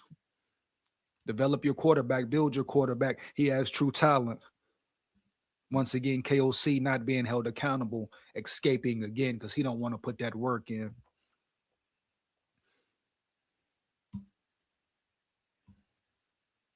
And I guarantee you, if Kyler Murray comes in the building, they won't give McCarthy a fair chance. He's going to come in being the number one automatically. I repeat, automatically. And they're doing that boy wrong, breaking his confidence, all that. And KOC, I'm going to get to your comment in a minute, AZ, bro. But KOC is being a pure bitch. And every year he's allowed to be a pure bitch. No cap, bro. For real. He's over there lying, getting on a podium, talking about it's about growth and development when it's about bringing a quarterback in. Not pure at all, dog. Since the offseason, the last snap, the last whistle, it's been about KOC finding another quarterback, period. That's why his first presser was a bunch of bullshit. He got up there and started talking bullshit. Then he at the combine and he gonna lie again? Sit on the couch and lie? Him, big peanut head, Paul Allen? Huh? Yeah. Looking like a big rhinoceros up there. Then old boy Pete Burchick up there just co-signing. Yes, a boss, co-signing and all that. So that's what they do in Minnesota around yonder, man. Heavy. That's the whole energy in Minnesota, dog. No cap. He sat right on that chair and lied. And as soon as he got up off that chair, combine over, and that was Kyler Murray. The Vikings leaning on Kyler Murray.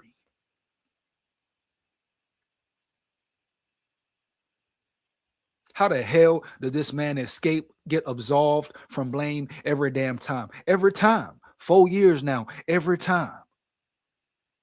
Ain't nobody said he's bad yet. The motherfucker got Coach of the Year awards. And I got a personal message for you after the live, KOC. You hear me, Holmes? It's personally directed to you, my dog, my nigga. Heavy, you hear me? Heavy. Cause this shit way out of hand. Way out of hand. Period. You're wrong, boy. You're foul. You're foul, KO. You're foul, bro. Instead of you coming out flat out right and saying, hey, I don't want McCarthy as my quarterback, we could have respected that more. Y'all sitting up there playing on this top, disrespecting this young dude, making him look like he the problem.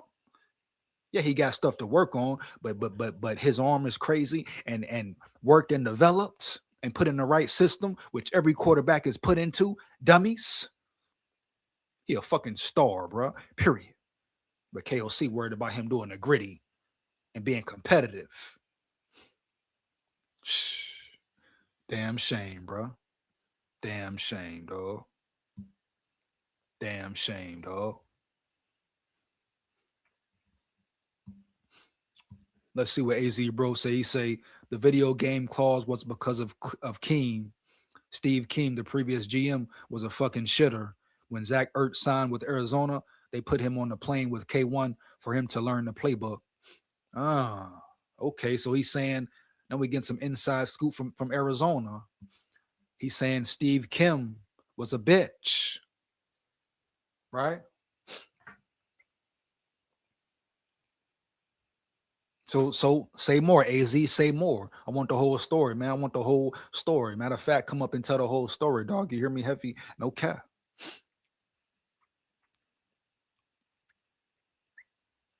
Wow. And Ertz immediately went crazy. You talking went crazy in a good way or a bad way, AZ? I repeat, you said Ertz immediately went crazy. Well, you talking about go crazy on the field as far as performance and all that? Are you talking about literally go crazy on Murray or something, or not fuck with him or something? That's exactly it. O'Connell doesn't want to put the work in. Big facts. That's the main problem right there. That's it. Comes down to period. It's evident now. You see it clear. You see it clear, Holmes. Heavy. AZ Bro 95. All the players here talk about how hard he worked. 5'10, and you think he ain't studying? His OC has been Cliff and Drew Petzing. They are hot ass. Ooh, AZ coming in hot. Now we getting some nitty gritty. Now we getting some real nitty gritty. Do them shitty. Yeah, I need the siren on that one. Heavy.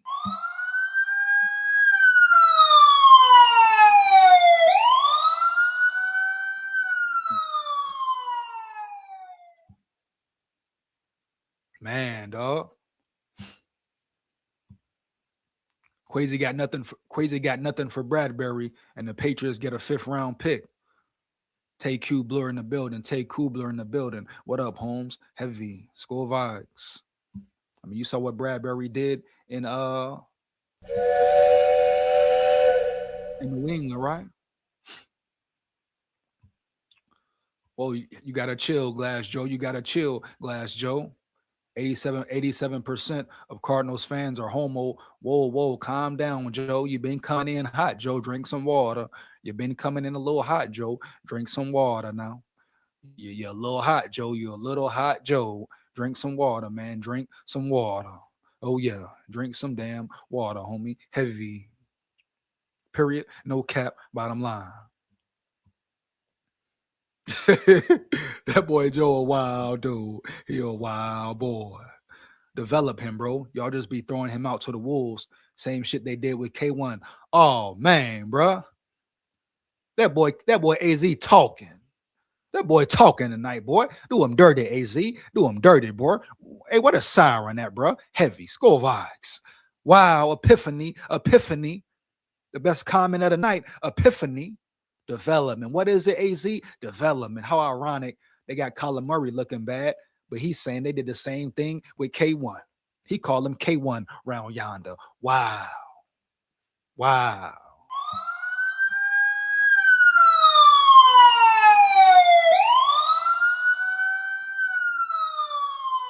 Damn, bro. Damn. Damn, Holmes. You hear me? Damn, Holmes. Hold on one second, man.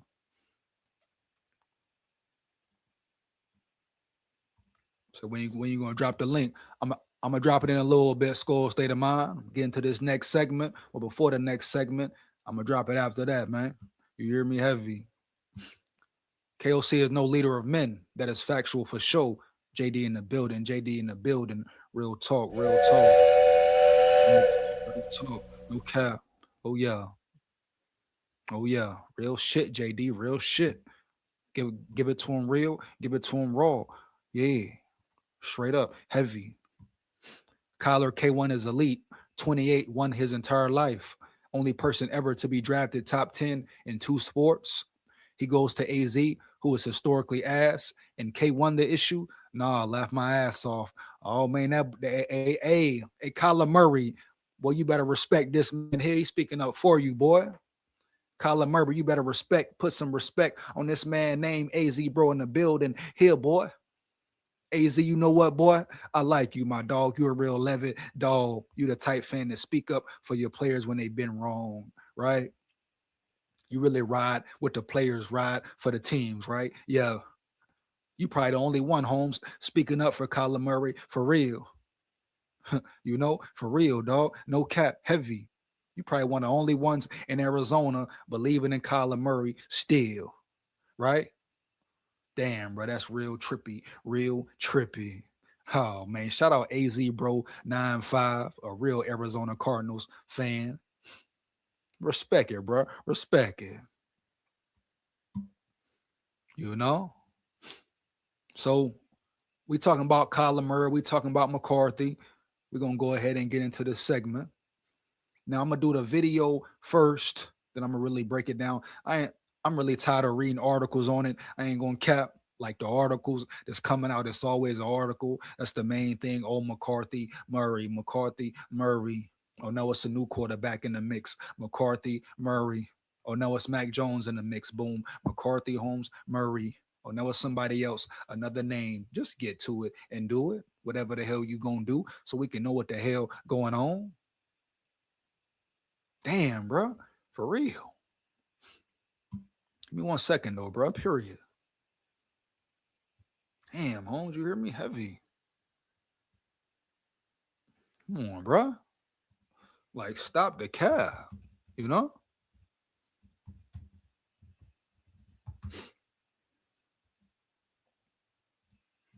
Come on, man.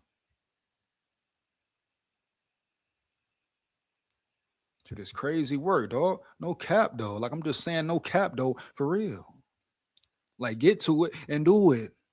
But stop putting all these articles and all this and that.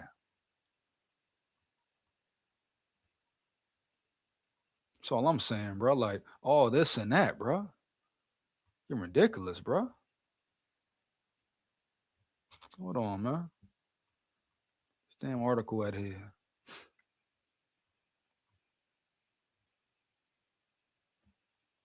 Hold on. What did I see right there? Let me see what dude name is again. Hold up.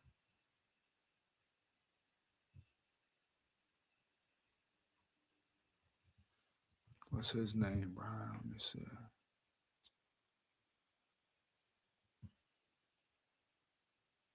Mm, hold up, right quick.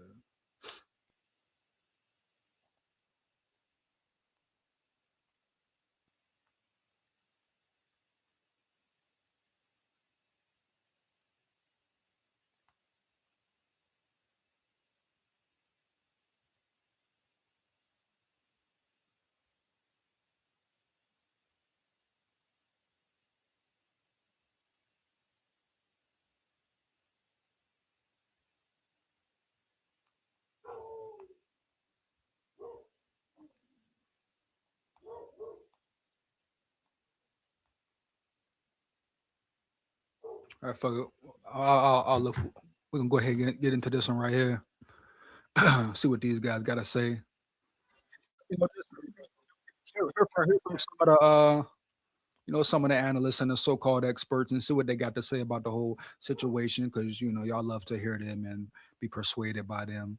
A very credulous fan base the Vikings are. So let's see what some of these people have to say at the end of the day, bro. Period. No cap.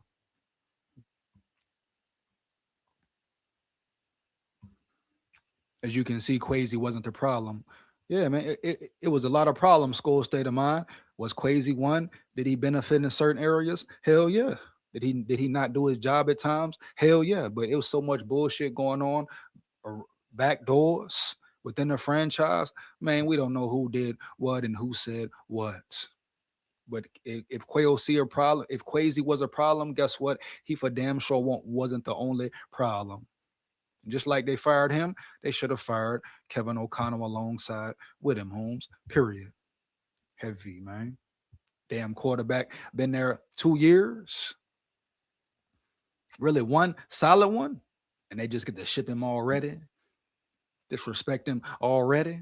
Come on, bro. He's never held accountable. Piss poor play calling or nothing. He's never held accountable. Yeah. Period. Bradbury got buried in a Super Bowl cemetery. JD, big facts. Never forget how soft ass big back Bradbury is and was. He said Bradbury got buried in a Super Bowl cemetery.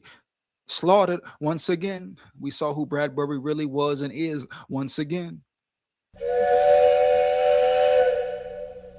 Oh man, my youngin' Holden in the building. My dog Holden in the building, bruh. My dog Holden in the building, man. Shout out my brother Holden, man. What up, big dog? You hear me? Early, bruh. For real.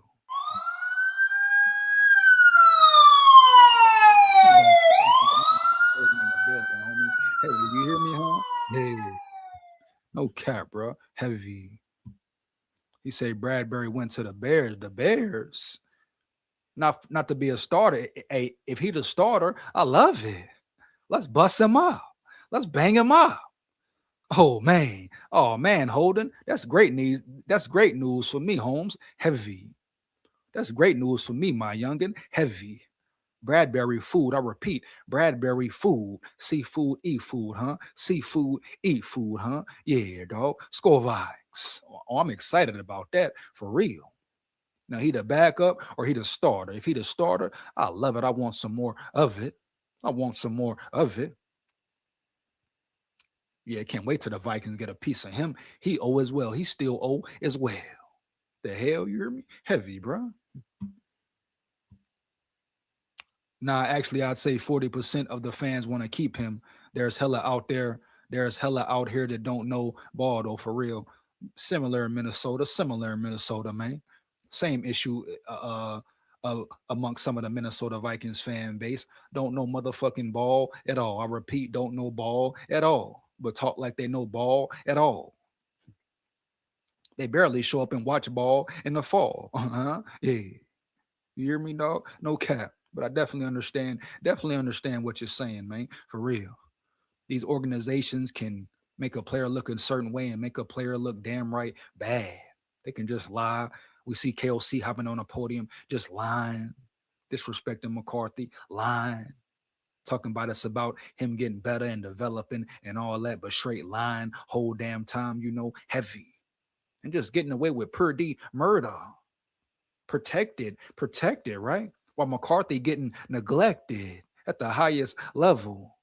And no one's being held accountable.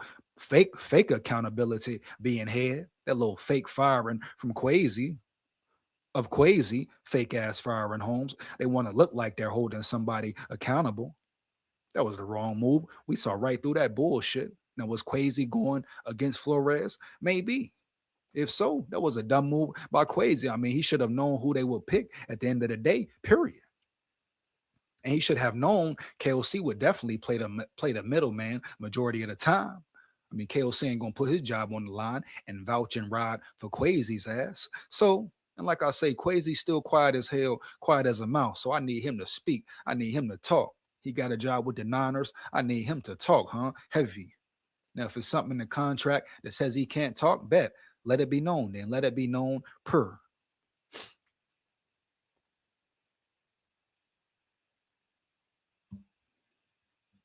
Because Bears center Dolman retired at 27, huh?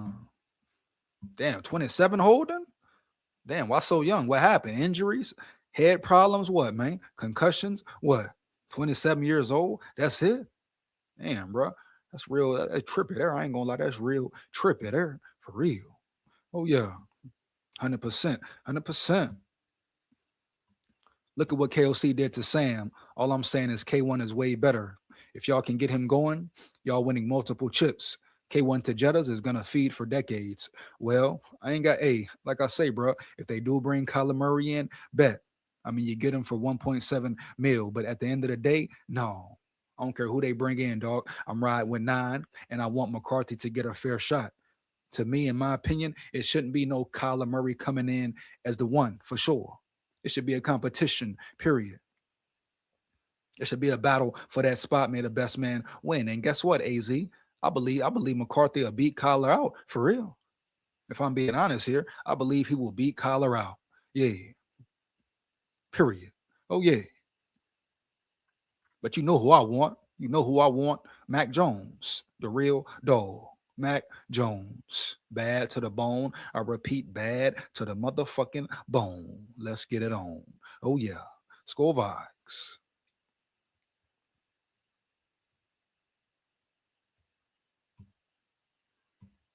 M. Dilly in the building. M. Dilly in the building, Holmes. TJ needs to take a pay cut after that injury. Bro was never the same. Facts. Surprised his name ain't on the list as well. You right. You right. Where the hell Hawk name at, Holmes? Heavy. Why the fuck his name ain't on the list, bro? Period. No cap. Shit. His name should have been the first one on the list. Shout out M. Dilly in the building, coming around here talking proper, talking facts. All facts, no cap. Oh, yeah. Now, you're right. I think it'll be a fight, but I'm going to keep it a buck. JJ got nothing on K1. Hey, we're going to see, bro. If it happens, we're going to see. Believe you me, we're going to see. San Fran wants a first for Mac, and y'all ain't doing that. Nah, bro, we ain't giving up no first for him now. They want a first for real. Is that true word play? Is that real facts? AZ for damn sure ain't giving up no first. I mean, yeah, first round for Mac Holmes. Heavy. That'll be crazy work. I repeat, crazy work, dog. For real.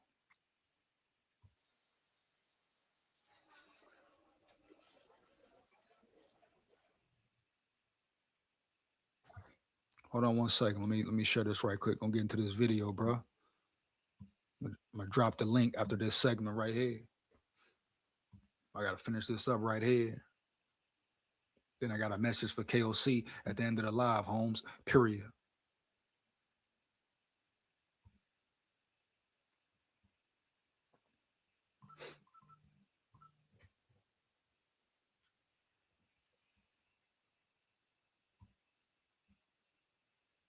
Tough division, bro. Tough division, right? Right. Rams, Seahawks, Niners, y'all. Oh, yeah. Go down round yonder for real. No cap. Where does he go? Yeah. Where does he go? Yeah. Well, I mean, one, let's just try to put ourselves in his shoes. One, I'm always, you know me, I'm a proponent of go to the best situation. Go to the best situation. Don't go necessarily where you feel like it's the easiest path to play, because sometimes some of those teams are dysfunctional and you go, well, you're going to look like crap there for a year. And then everybody's going to go, you're not a starting quarterback anymore. So you can ruin that, ability to advance your career with not the right choice. That's the most important thing. So I would not sacrifice I want to be a starter for horrible situation that could possibly end my career. We've talked like about the Jets. Yes, like the Jets, right. Or Frank Reich going from the Colts to the Carolina Panthers, as we've talked about, right? That was another one. Right after it didn't look good, and now it's like, man, I don't think he's ever a head coach again. And it's like, man, that's not fair. That was a messed up situation, but he rushed into a situation. Frank's now with the Jets. Exactly. Funny enough, full circle moment here. But regardless, the first team that comes to your mind, one is the Miami Dolphins, for what we talked about earlier. Yeah, they're in a transition here. I don't think they want to pay a quarterback another huge lump sum of money. Why they're paying Tua. Can't. Exactly. So that's where you look at Kyler Murray and go, that's $1 million for a guy that's really still a starting quarterback in the NFL? We'll take it. Sold. That's the first one that makes sense. The second one is, those two are the ones Oh man, back just in time. Here we go. Now we're gonna get into it. Let's get it. to me that jump out more than any others about what would be a good situation for him and where he could thrive, especially Minnesota. And then I have a few other ones after we talk about that I go, hey, maybe this wouldn't be a bad spot to be a backup in case you get in. But what do you think about that? Vikings and Dolphins right off the bat. Well, hey, at least in Miami, there are enough other distractions to get him to stop playing video games. Good news, bad news. There is a lot of Right? distractions. You're right. I was down there in Miami. I was quite distracted. You see the video games, the whole thing with the video games, right? Everybody think he just want to sit back and game, and we can't sit here and cap, right? Like it was a time he did choose the game over the football, right? I mean, even AZ, if you still in the building, bro, heavy. It was a time Murray chose the game over football and over film study, right? Now, if it's cap, let it be known, but yeah, he has some growing up to do, Holmes. Period. Heavy. Often I was. Oh, but Miami, that nightlife boy, the women for him. Oh, it's a lot of distractions around there. For him. Oh, for real, heavy. All that, bro. The weather, the women, all that, bro. The nightlife, all that, man. Yeah. Especially at the beach, let me tell you. As it relates to the Vikings. Yes. Okay. Yeah. And what happened was, as we were getting toward the trade deadline last year, and I cast the net on anyone, like is there somebody out there that is going to be an oh shit moment if they get traded? Yeah. And I started to scratch on the possibility of Kyler Murray being traded because it just felt off. It just felt weird. It's felt that way since the whole contract fiasco in 2022. And what I learned in that process was, number one, trade's not going to happen because there's too many moving parts. Yeah. The contract has to be dealt with. Mhm. No team that is looking for a quarterback right now is going to stand in the shoes of the balance of that contract. Too much. Well, now they're saying they signing Kyler Murray for 1.7 mil. I mean, that's why they're saying it makes sense, right? That's the whole thing, correct? Because they're signing him for 1.73 million. They don't have to pick up that extra money, or do they? But I thought the news is whoever signs him don't got to pick up that extra guapino federale, denali, machismo, dog. Heavy, you hear me? No cap. Would have needed to be accomplished in a short period of time to get a trade done. But at the time, late October 2025, Kyler Murray was interested in, I was told at the time, two teams.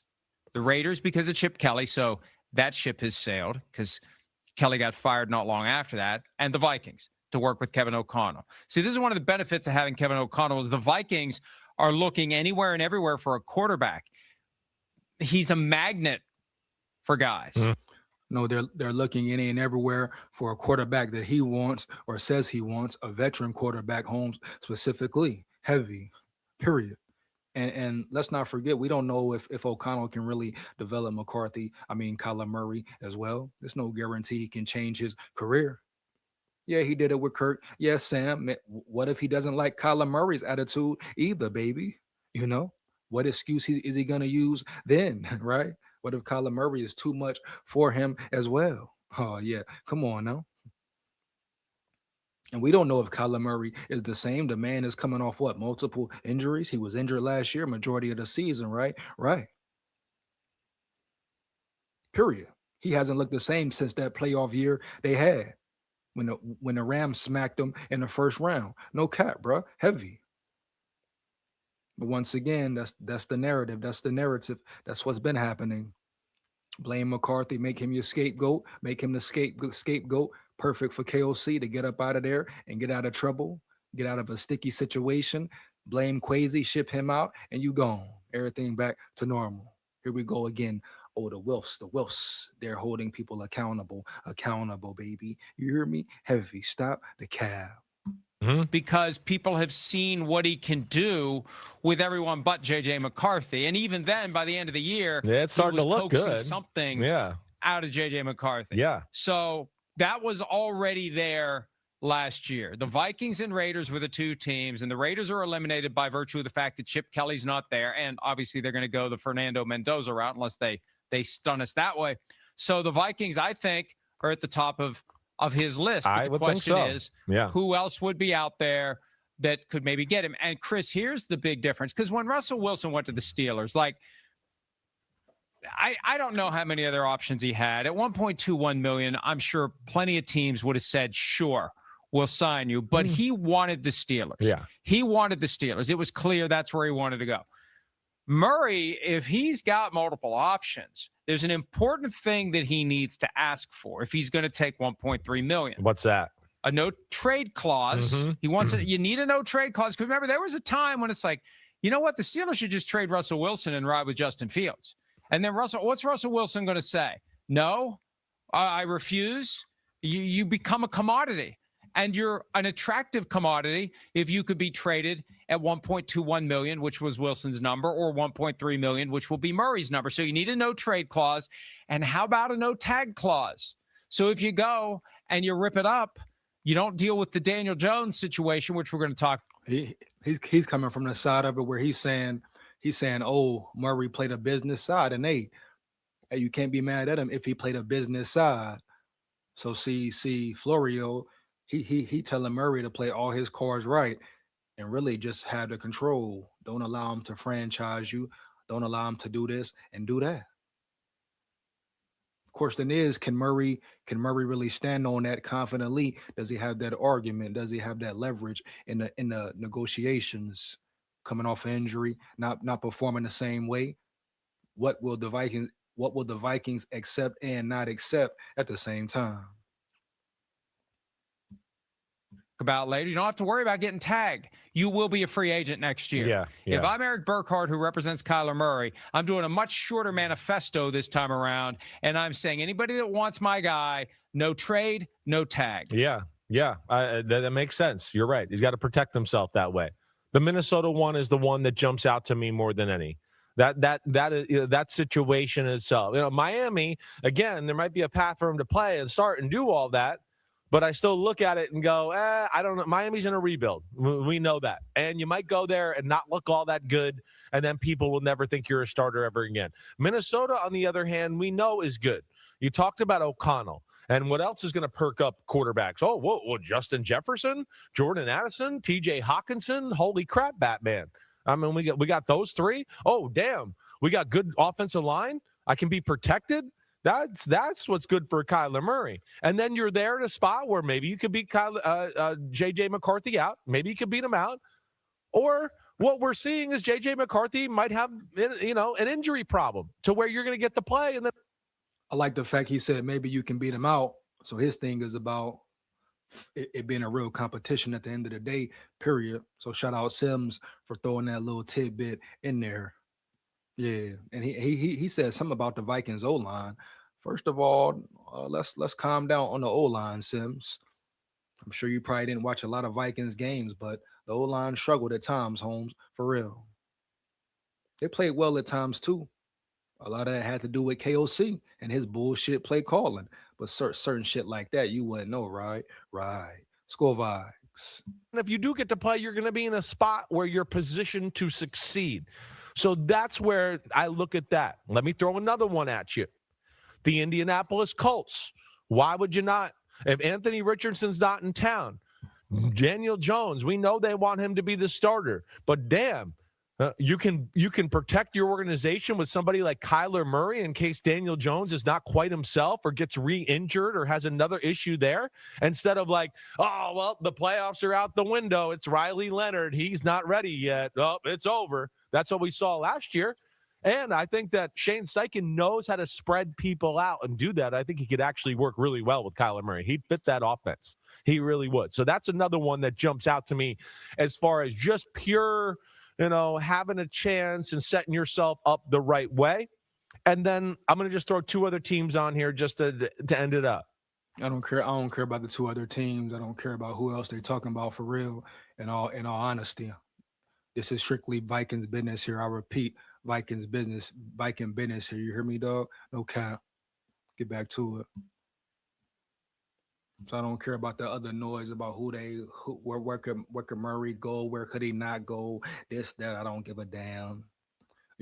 What's up with that Vikings business? Period, dog. No cap. Low key, I want K1 to go to Rams or Vikings. I respect it. I respect it. The Rams, I mean, you think the Rams coming up off of Matthew Stafford, AZ? You think Matthew Stafford is done? I don't know, bro. No. Nah, he didn't. That was Kim because Collar was in phase two. Mm. So is the game in a bunch of bullshit? AZ Bro 95 say it is. Say he got the real scoop, the real 411 coming out of Arizona. Hey, AZ Bro, make sure you stay locked in with me, dog. I repeat, make sure you stay locked in with me, especially during this whole Kyler Murray situation, man. I got some questions for you. I yeah, some real questions for you, bro. No cap, but I'm gonna get to them later. Make sure you stay locked in though early. Hit that bell. Hit that bell.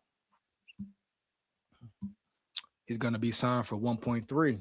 Cheap deal. Cheap deal. Will KOC develop Murray well? Who knows? Holding, that's the question. Holding, right? Right. That's the big question, bro. No cap. No cap. AZ is strapped for the 36M. Yeah, they gotta pay that. They gotta pay that, right? They gotta handle that business, that Benai for real. Oh yeah. Go watch Kyle Brandt. He does a solid breakdown.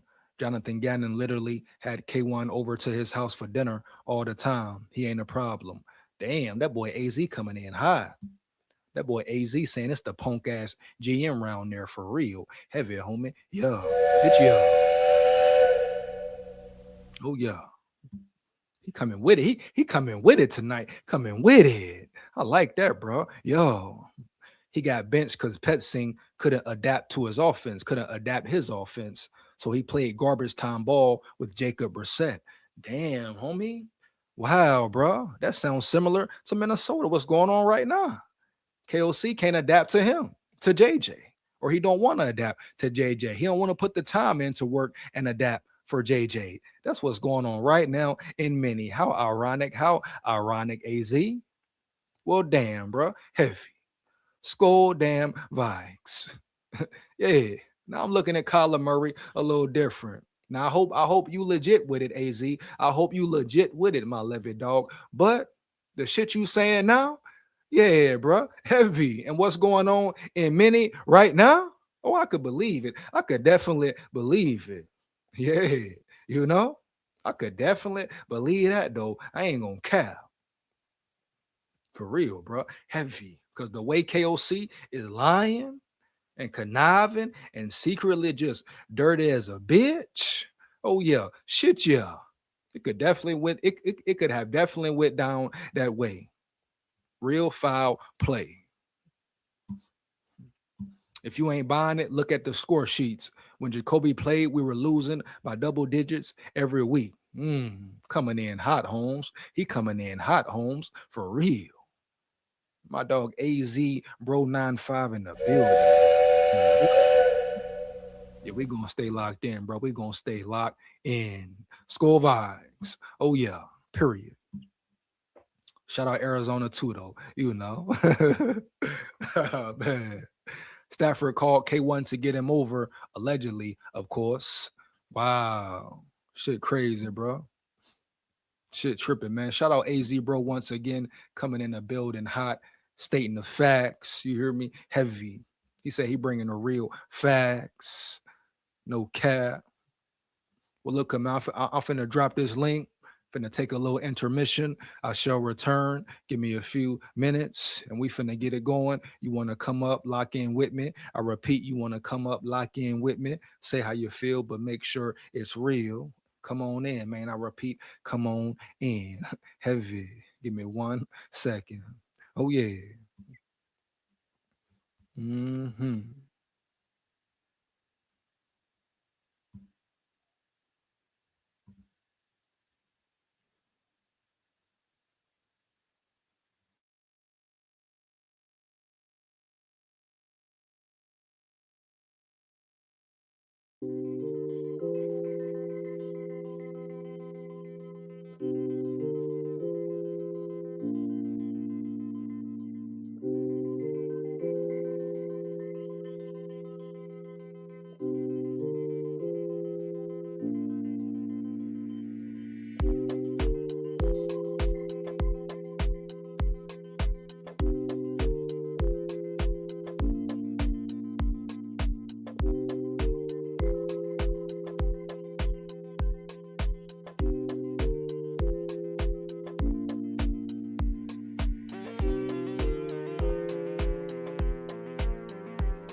SKOL Vikes, SKOL Vikes, SKOL Vikes.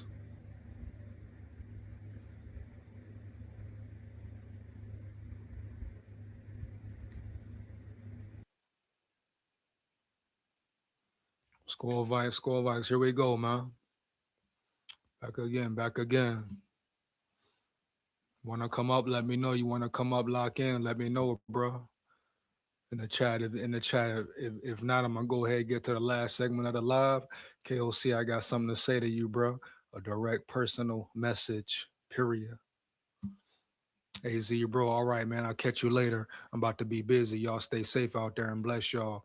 Hey, man. Shout out AZ, bro, in the building. I repeat, shout out AZ, bro, in the building. You hear me? Heavy, no cap. Blessings to you as well, bro. Blessings to you as well. Heavy. Period, man. SKOL Vikes. Shout out AZ, bro, in the building once again, Holmes. AZ, bro, in the building once again.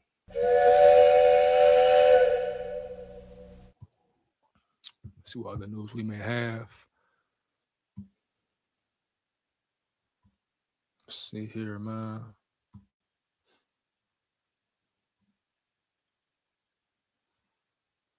What's that?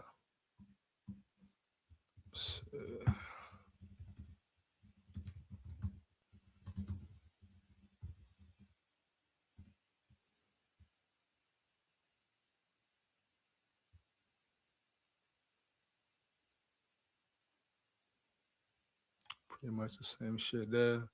So, boom, let's get into it. Oh, hold on. We got Dell in the building. Dell in the building. What up, dog? Going on, EJ? All good, all good. What's up with you? How you feeling? How you feeling? I'm all right. Hungry. Just made dinner. Good shit, bro. Uh, So what's up with this? How you feeling about Kyler, man? Grenard, all that. How you feeling?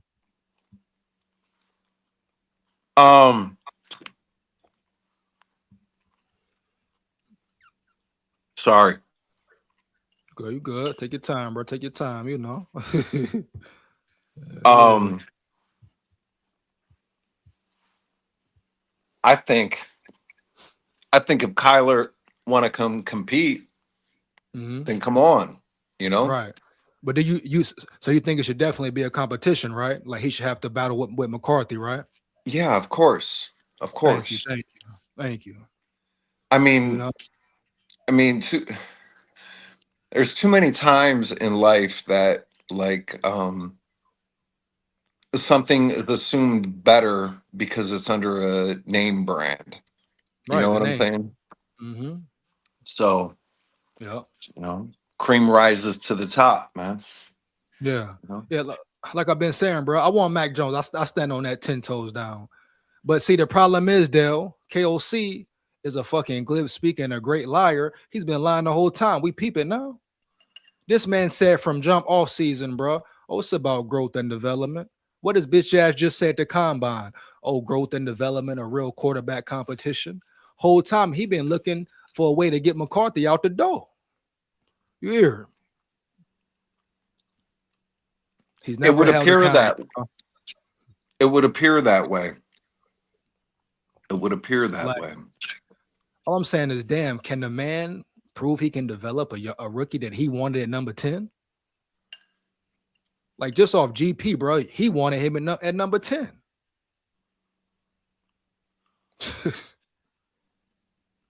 Yeah, I would have to concur with that. I would have to agree with you.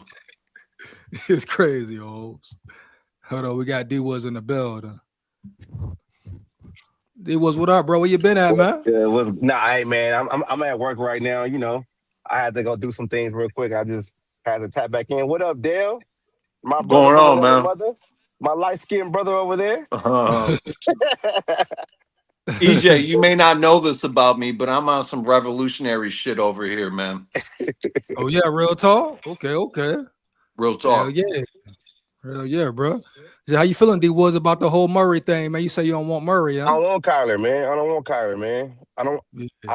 I don't get it. It's like I don't understand why part of the fan base is happy about acquiring Kyler Murray, but they're not looking at it from a different lens. As the fact of the matter, like Kevin O'Connell was brought in here to identify, develop, a young quarterback for the future.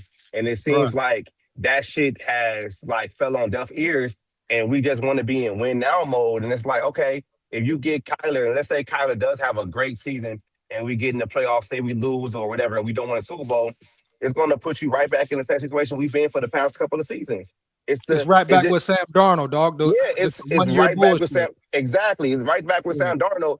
And if you see like the perennial playoff teams, they develop their quarterbacks, right? Like it takes time. It takes time to develop a quarterback. It's like everybody, when we had Kirk Cousins, was like, oh, we need to get a young quarterback and blah, blah, blah. And now we got that young quarterback. And it seems like people just forgot how to be patient. Like he only played 10 games. And I know he had the injury situation. Like the best bet for the Vikings going forward is to just let McCarthy play. Because when you let McCarthy play, it's going to answer every question. It's going to answer the question is, can he play 17 games? Can he take the next step? Like if he doesn't, then you can just get a quarterback in the draft. I'm not saying that I trust this coaching staff to draft another quarterback and develop him because they can't do it right now with the one they got. But at the same time, it's just like, man, people not looking at the shit like differently, bro. Like you willing to give up on your 23-year-old quarterback for a quarterback that somebody else franchise gave up on. Mr. Woods. The thing is though, and we're under the assumption that I would think if we sign Kyler Murray, that would mean that he would start. I think Kevin O'Connell will start Kyler over JJ. Well, he would want to, but it should be a competition if we're talking about fair play. Like I think JJ could beat Kyler though. My thing is I don't want Kyler. If they bring in somebody, I want Mac Jones. I feel like Mac Jones is the best quarterback to bring in, and he will push McCarthy to his highest level. But Kyler Murray, say they bring in Murray bet 1.3, you get him for 1.3 million. He shouldn't just be named the starter. They should battle for the position. Facts. Yeah, you should battle for the position, dog. Period. Yeah, that's fact. Me personally though, man, I just don't like the optics of it, man. Like it's just repeating the same process over and over again, Like, and KOC lying like a bitch. KOC been lying, talking about he want to develop McCarthy. That's cap. He wants somebody to. And y'all listen. So this is the thing about it. So like so when JJ McCarthy was a rookie, right, and Sam Darnold came in to training camp, right? I went to one of the practices, right? And all the reports out of practice was saying that Darnold was playing with starters and McCarthy was strictly playing with second string. But that was incorrect. That was completely incorrect. And when JJ McCarthy, because they had the huddle, right? And players would come in and out of the huddle. Right. Only the quarterbacks were coming in and out. So that meant that JJ McCarthy was getting time with the first team, right? Right. Yeah. But then and they were their talent was equal. It was equul. I saw no skip and or drawback from Darnold. They said McCarthy was winning the battle, right? Yeah. They said they even said that, if McCarthy didn't get hurt in that game in the preseason, that it was a possibility that he would have started early. But, exactly. Yeah. But the thing is, shit, man. But I say that because it seems like Woods was saying, is that history is repeating itself. So now we bring in another veteran quarterback, and the same thing is going to happen, and then JJ McCarthy is going to mysteriously get hurt, or have a headache, or maybe a tummy ache, or something happens to where the coaching staff, you know what I'm saying, yank him in order to play a veteron. He deserves to play, dog. Think about this. I did a deep dive. You remember that year? You remember the year Kirk got hurt, right? And the young quarterback on the roster was Jaren Hall, right? You remember Jaren Hall played a couple of series, and then he mysteriously had that concussion and never played again? No, he got popped though. That was got the hit, Green Bay bro. game, wasn't it? Oh, that was Atlanta Yeah. game, bro. Atlanta. That But was Atlanta. he never saw the field ever again, and then he got cut. Talking about Jaron Hall, right? Jaron Hall got cut. I Yeah. think Kevin O'Connell has a problem with young players in his offense to where he doesn't want any kind of pushback. McCarthy is a fiery young player that's always been around winning organizations or winning, foundations, and he probably has pushback, and that's what happens Well, he's him. sometimes. He's a competitor.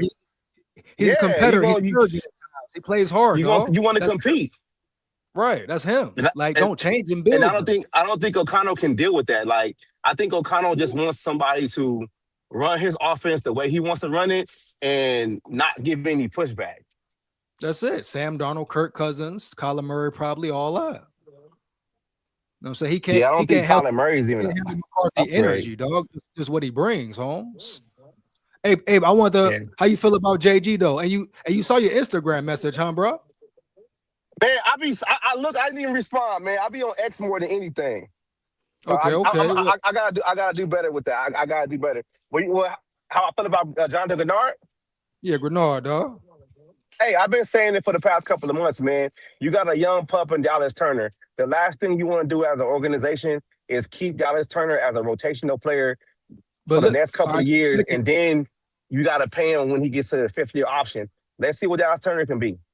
But check it though. You can still see what DT is going to be, but you make him battle Grenard. You can keep Grenard as well for a depth piece, if anything. Grenard is still a great pass rusher, pressure. He applies immense pressure. Matter of fact, it elevated this year, so you can't just say throw Grenard away. You keep the man, but hey, EJ, you a basketball fan? No, I don't watch basketball, bro. Oh shit, I can't even give you that analogy. But you let them battle, bro. You let them boys battle, and if DT is that dude, we gonna see. But you don't. Yeah, but you gotta think about it to the point of like with the contract situation. Like Dallas Turner is really cost effective right now, and you already know what the market is for edge rushers, pass rushers in general, right? You don't want to wait till you have to pick up that fifth-year option to know if Dallas Turner can actually be a bona fide starter in the league. And with this roster, especially on defense, you got a lot of holes. You need defensive tackle now. That's a need.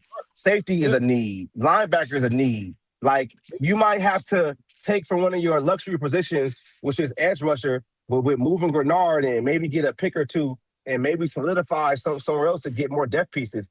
And you still got Dallas Turner. I'm with it, man. What are you solidifying? Like, you know what I'm saying? It's no guarantee whoever you trade, the pick you get for trading Grenard, it's no guarantee he produces like Grenard. You know what you get from Grenard right now, an elite player. It's not, but we're not replacing Grenard with the players that you traded for. You replacing Grenard with Dallas Turner. Yes, but what about depth, D-Wood? Then you draft depth behind that. But how do you, that's my point. You don't know if that depth will ever become the same level or have the same level as play as Grenard did, bro. Grenard is an elite player. He's an elite player. That's why you deal with that when you can. You got to get younger, man. You have to get younger on this roster. You have to start resetting this roster and turning it over. If Jonathan Gennard is a piece that helps that out, I'm with it, man. Because it's not like you have to go in the draft and replace him with a draft pick. You're replacing them with somebody that's already on the roster. You're replacing them with Dallas, and you just got to replace Dallas production with somebody you draft or you sign. We can't be afraid to take a risk about like right now.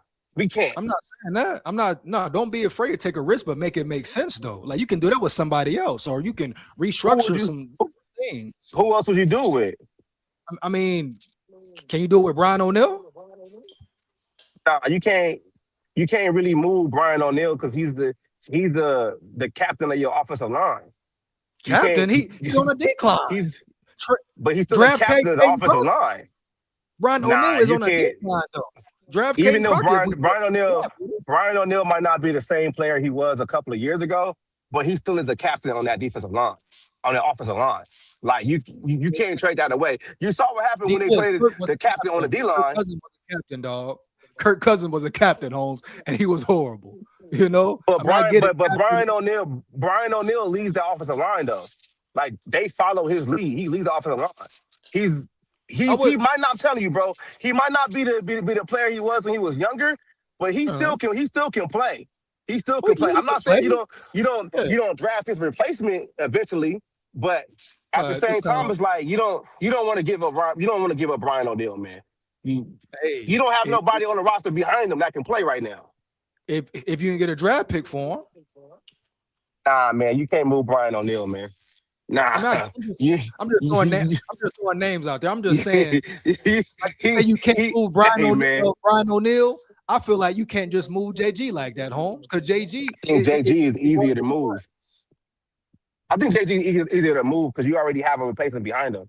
You already have somebody on the roster that can do what he does. We haven't seen much of Walter Rouse to actually play the right tackle position.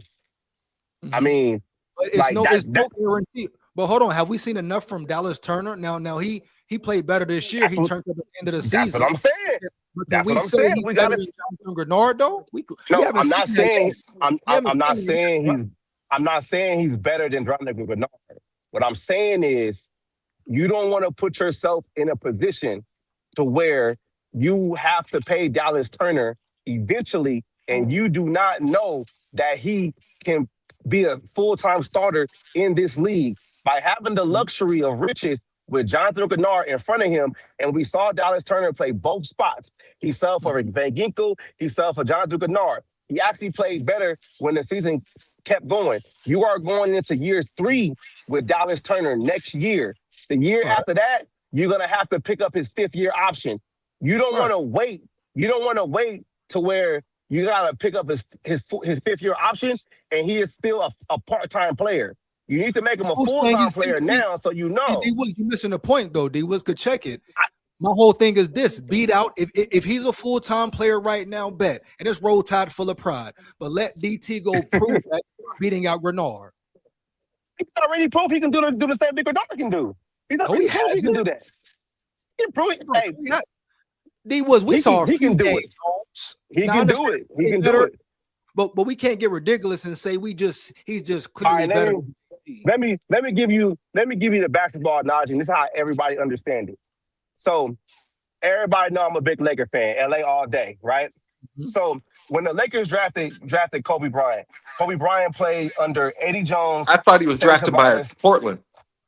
No, he was drafted by Charlotte, but then he got traded to the Lakers on the draft day trade. If you want to just take it there, right? So he was with the Lakers as a young pup, right? Young pup. He had 3 players ahead of him: Cedric Ceballos, Nick Van Exel, and especially Eddie Jones, because they played the same position, right? Mm-hmm. So eventually, you saw Kobe start making flashes. Boom. Okay, they had to give it to Cedric Ceballos. All right, cool. So now Kobe's going to get more time after 3, but that still wasn't consistent. He was still a part-time player. We didn't see Kobe excel and be the person that we thought he was going to be until they let Eddie Jones go and Kobe became the bona fide starter. I'm not saying Dallas Turner is going to be a all-time great, but you have to give them the opportunity to know. Hold Young. on. You just said the man is as equal to Jonathan Grenard, who was an all-pro outside linebacker. And you're saying that all-pro, he can't, or you don't know if he can be an all-time great in his second year. You're getting equal play as the all-time, as an all-pro player, who an all-pro player is the best in the league. I think Dallas can do it. I think so too. Listen, was Grenard all pro or Pro Bowl? All pro.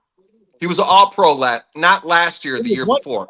No, it was one year he was Pro Bowl. It was 1 year he was Pro Bowl. Yeah, he was Pro Bowl his first year with us. That was last year. Pro Bowl, heavy. I thought he was an all pro and Van Ginkel was a Pro Bowler. No, I think it was the other way around. Look it up. I think it was Pro Bowl. Hold on. I think he was all pro was top of the league. Yeah, I know what it is. Yeah. Okay. So he was a Pro Bowl. He has been a Pro Bowl. His first year he was a Pro Bowl, right? Yeah. Oh, sure, it was a Pro Bowl. Not all pro. Okay. Not all Okay. pro. Yeah. That's a difference. Yeah. Yeah. Dallas can do that. Dallas can meet that. Now. I'm listening. Dallas can do that now. Do it. Give me a third and a fourth. I'm cool with it. I take it. Bro, we can't just say he can do it and I know he can do it for sure. It's nothing wrong with him proving it for real. We already seen enough for him to take the next stride. The Vikings got 10 picks already, dog. They should be able to build off that. They should. But let Dallas have the starting job. I think he's proven it. I think he can do it. Let him do it. Yeah, see, but everybody got different opinions on it. So, like, I feel like you keep JJ in the building, bro, for depth chart purposes. Even if he's a backup and Dallas turn to beat him out, you got a dog. But then if he's a backup, you're not gonna want to be paying your backup $20 million and still on the bench and be a rotational player. That's just bad. That's just bad. Roster construction. You can't make him a backup. That's the point.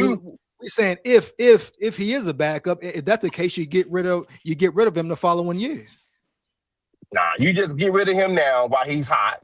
Get the most you can get. Let Dallas Turner start, and then you draft depth in the next year, and there you go. You call it from there, and then whoever you draft, if they make strides, willing to step up, you do it again. Like that's just how that works.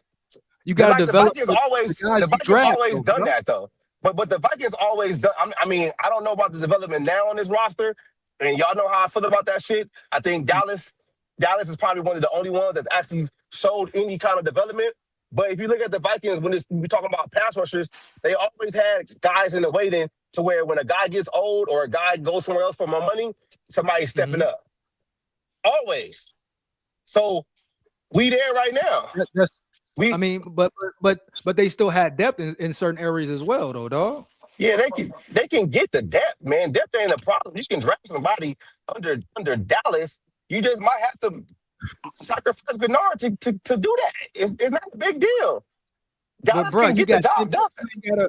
You ain't got to sacrifice Grenard with 10 picks. My thing is, Grenard is still an elite player. That's why the whole league wants him right now. That's why they're trying to ship him now. So it's time to ship him. You can't just sit here and say, "Oh, we can draft somebody and he will equate to who Grenard is." Not possible, bro.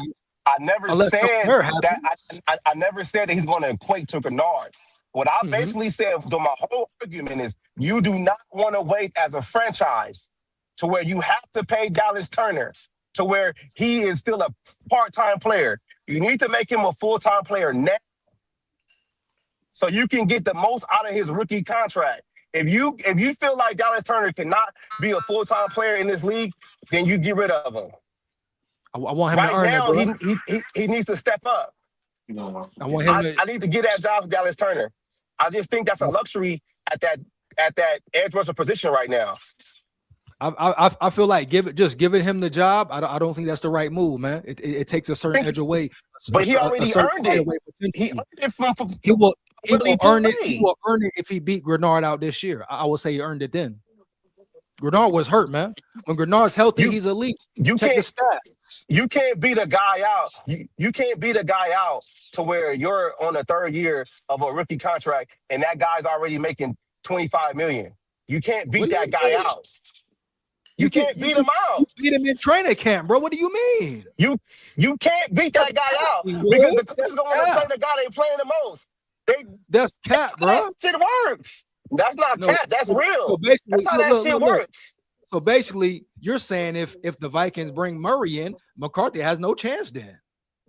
I didn't say he has no chance, but if they bring Murray in, he's a $50 million guy. Million but the Vikings not paying that. The Vikings doesn't matter. Paying 1.3. He's a $50.3 million guy. That's different from Grenard.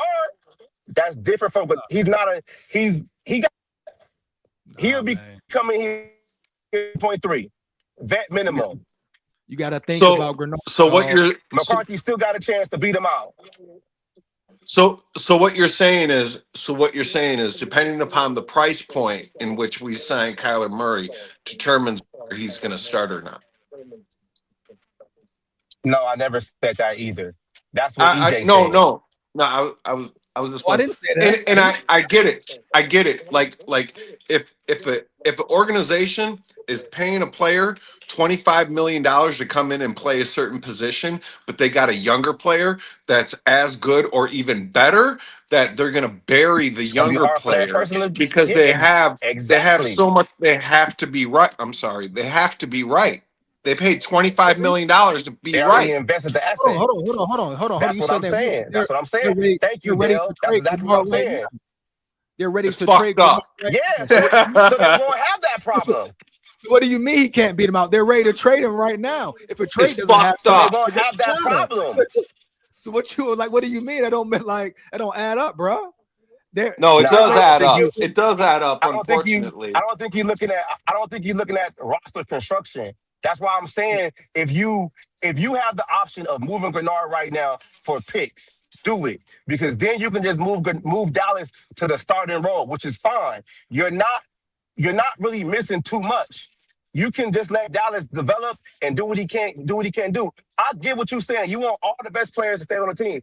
It don't work like that all the time. I He's getting understand expensive. restructuring, bro. He's getting expensive, bro. I You understand already restructuring, Holmes. I understand that. You And I already no. understand, I didn't say that, bro. restructure. I said roster construction. If you give Jonathan Bernard a new deal, which what he wants, because he wants a new deal that's pretty much market value of what he does in his league. That's going to be upwards from 25 million. And just like Dell said, that means Dallas will be buried unless somebody gets hurt. So then you just squandered the rookie contract on an edge rusher. And just like you know right now, edge rushers are expensive because you're paying two edge rushers in Grenard and Van Ginkel upwards to $20 million. You can't do that. So instead of you having that Grenard got one more problem, year. but you're not listening. But so Van instead of you having that Ginkel got one more problem, year. yeah, but Van Ginkel got an extension last year. So he's still highly paid. So what I'm saying is you avoid that situation by moving Jonathan Bernard right now while you can, because his cap number is not that much and teams will trade for it, and you already have his potential replacement on the roster. That's not a hard situation. It's not like that's how you gotta do it. You gotta move off to somebody sometimes. It's not hard. Yeah, but when do you move off too soon though? Like I saw. I don't think it is too soon. They said a trade. You get Mac Jones in the 4th round. I could deal with I'm not that. trading. I'm not trading Bernard for no Mac Jones. But We don't look, have a 4th round because we traded our 4th round for fucking Adam Thielen. Sorry, I'm fucking with for my real. mouthful. They said the I'm Niners, sorry. dog. The Niners, bro. The Niners, bro. I don't want Mac Jones. I don't They want Mac said the Jones. Vikings get. See, you don't want Mac. I would love to have Mac Jones though. Nah, we don't need Mac Jones. We Not don't need anybody. No, I'm cool on Mac Jones, man. I'm good. But look, so you're saying so for Grenard, what makes sense for you as far as what you should get a 3rd round for him? Take a 3rd and a 4th just to get the deal done. I'm cool with that. And who will give you a 3rd and a 4th? A 3rd and a 4th, a 3rd round pick and a 4th round pick, that's not a lot.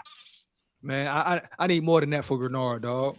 I don't need more than that. I just need it's That's gonna help crazy. my cap situation. It's gonna help my cap situation. I get another 3rd. As long as I'm getting more some top 100, I'm cool. Bro, I'm they straight with just that freed shit. up. They just freed up 38.5 million in cap from restructuring Jettas and Darasol and Murphy, Holmes. They got Free money. up more.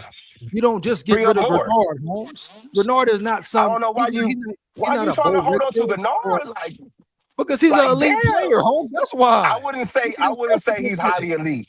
He's not even top 10 edge rusher. Look I don't at know. His pressure rate was like top 5 in his Yeah, first his year. pressure rate is great, but he don't finish. Bro, okay. Improving tackling, but pressure is important. We seen it. Pressure It is. everything. Is that thank you? It's everything. It dog. is. But you can get that out of Dallas, bro. Dallas can do that too. Hey, bro, You I'm gotta stand move on on. while you can. I think you let them battle, bro. You can move on from. Move on now. You just freed up 38 mil. Restructure some more. Restructure some more. Move on from him. Move on from Bernard. Free up more shit. Keep it going. AZ bro in the building. We do this roster. Bro. Hey, man. Oh no, bro. Hey, it could go either way. Just saying, man. Bro. I feel what you're saying, D Woods, about money I and don't shit. mind holding on players. I don't I think the Vikings hold on to players too long. Shit, they held on to Kirk and Eric Kendricks too long. Ain't nobody say nothing then. JG 28. With that shit. It don't JG bother me. 28. Bro. Especially when you got Shit, they kept Barr, Kirk Cousins, Thielen, slow ass. They brung him back. We got a problem with JG though. Somebody who really contribute. a little. And you breaking up, D-Wiz. You breaking up, a year bro. held on to Barr. Yeah, I'm going through a mountain. Okay. Ah. Boy, damn wild, man. I'm just saying, bro. I get what he's saying about the money situation of it, if it makes sense. Yeah. I get it. But I'm not saying I want JG going, bro. He's an elite player, and you can and make Dallas Turner bang with him.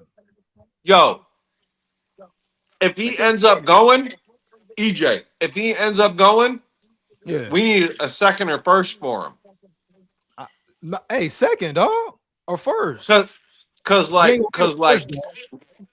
I said, his pressure rate has been elite, bro. He's elite.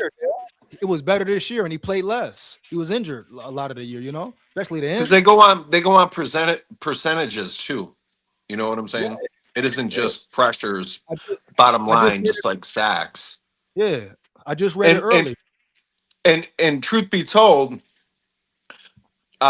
coaches look more at pressures than they do sacks. Mm-hmm. Sacks is like, if you have one player get a sack a game and that's all he does all game, he's going to be an all-pro, right?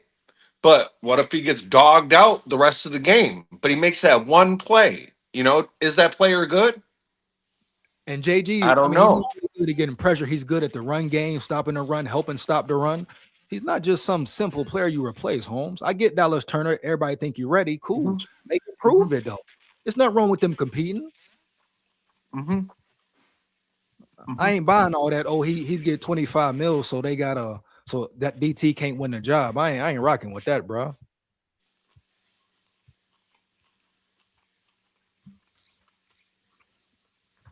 Hell yeah, I made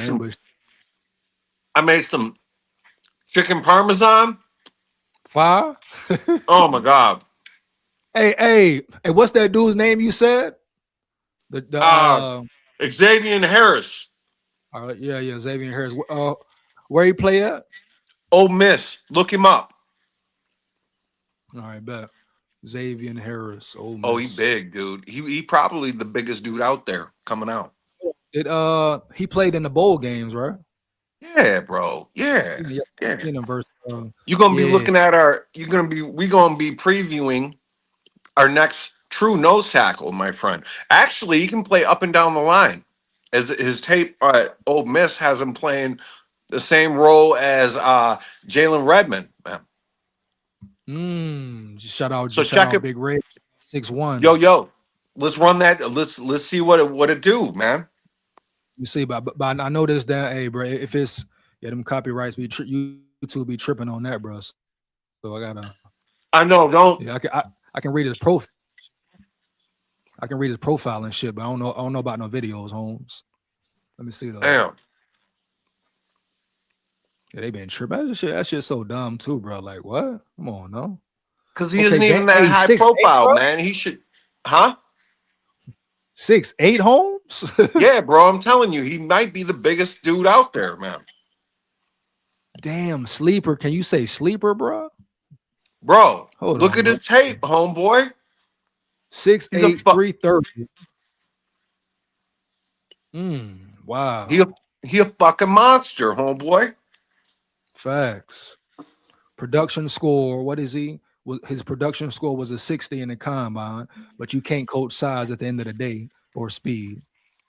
You see, athleticism score 65, but I'm sure that will improve with development as well, right? You know what I'm saying? Yo, fuck that, EJ. Look at his highlights right quick. Look at the type of piece he is. Let me see if I can find one that's straight. Hold on, let me see what's up.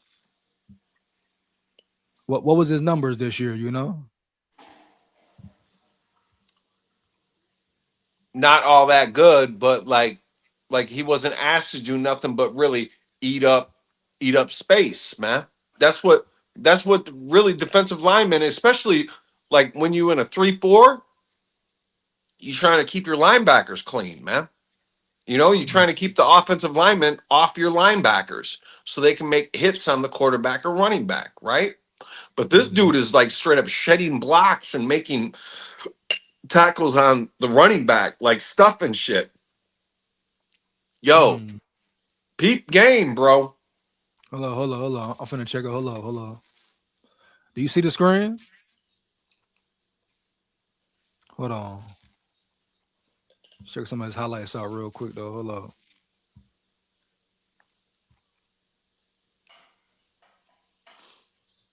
See right here, he's playing nose, Hold on, let me. but they move him up and down. All right, but let's see. All right, I'm finna get into it. Let's see. Let's play it up. Full screen that, John. Look at that motherfucker. Big back. Hey, you gotta be a real big back now. Strong big back on me. Oh boy. Yeah. Xavier Harris, 58 tackle, 3 sacks, one INT. That boy get to the ball, 1 INT. We go. See him? He's going to the outside. Yeah, you can tell already. Raw talent already. Swims. See, I was referencing football. Sure. He goes, oh yeah, that right there, what we just showed. He picked that pick. Got a pick. Hey, he picked that whole year. Yeah. Well, raw talent, definitely, bro. All he needs is work.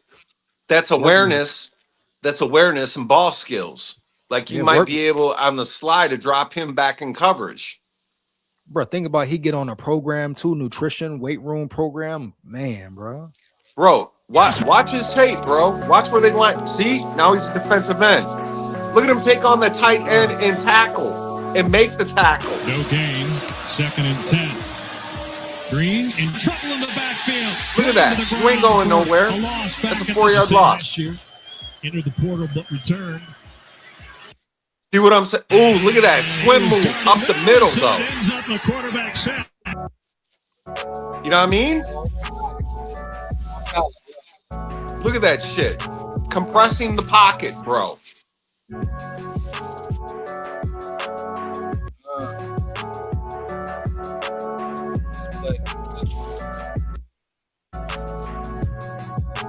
Now he's at 3 tech.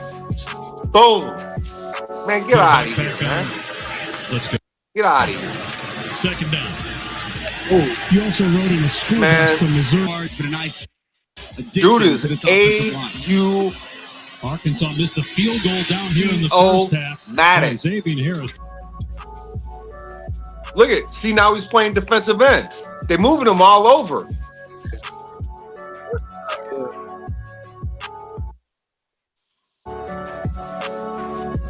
Oh man. Now I seen enough, dog. No, definitely. Raw you know talent, what I mean? bro. But they moving him all over. You know what I'm saying? Like that's like a 3-4 defensive end. So what up, bro? What's going on, boy? What's the deal? What's up, Z? What's good, bro? How you feeling, man? How y'all feeling? All good, man, all good, man. How you feeling about the situation at Murray? Huh? How you feeling about Murray, Grenard, all that, bro? You know what I mean? said feel about who? How you feel about Murray and Grenard and all that? Murray. Who Murray? Murray. Oh, Kyler Murray. Oh, you know, oh no, I ain't know. No, you supposed to play it like that. No, I'm a big Kyler Murray. I told people, I was telling Drake 2 months ago we getting Kyler Murray. And you said Gennard. You say we getting him? Yeah, I think said he coming to the Vikings. Yo. Hold up, Z. Let me ask you a question. What do you think he's asking for as far as monetarily to play for a team? You talking about money wise? Yes. He get the league minimum, $3 million. That's it. He getting 1.3. Yeah. Oh, 1.3. Yeah. 1.3. But hold on, you saying you want Murray though? I take Murray. Okay, so why you say you'll take Murray? What? Because he can run what? No, it ain't that though. Hold on, baby. Hold on. Cause it ain't that though, because I think Kyler Murray in Arizona was always dealt a bad hand. And clearly the Minnesota Vikings do not want to start JJ McCarthy this year. But the problem is though, EJ, you signed Kyler Murray to that 1-year deal and he ball out, then what? You got to re-sign him. You got to keep him. That's an if Hey, though. hey, I If, got though. another. I What got if McCarthy another. I got McCarthy another get name to ask y'all about. I got another name. What do you think of Joe Mixon getting released by the Texans? He's only He got 28 now.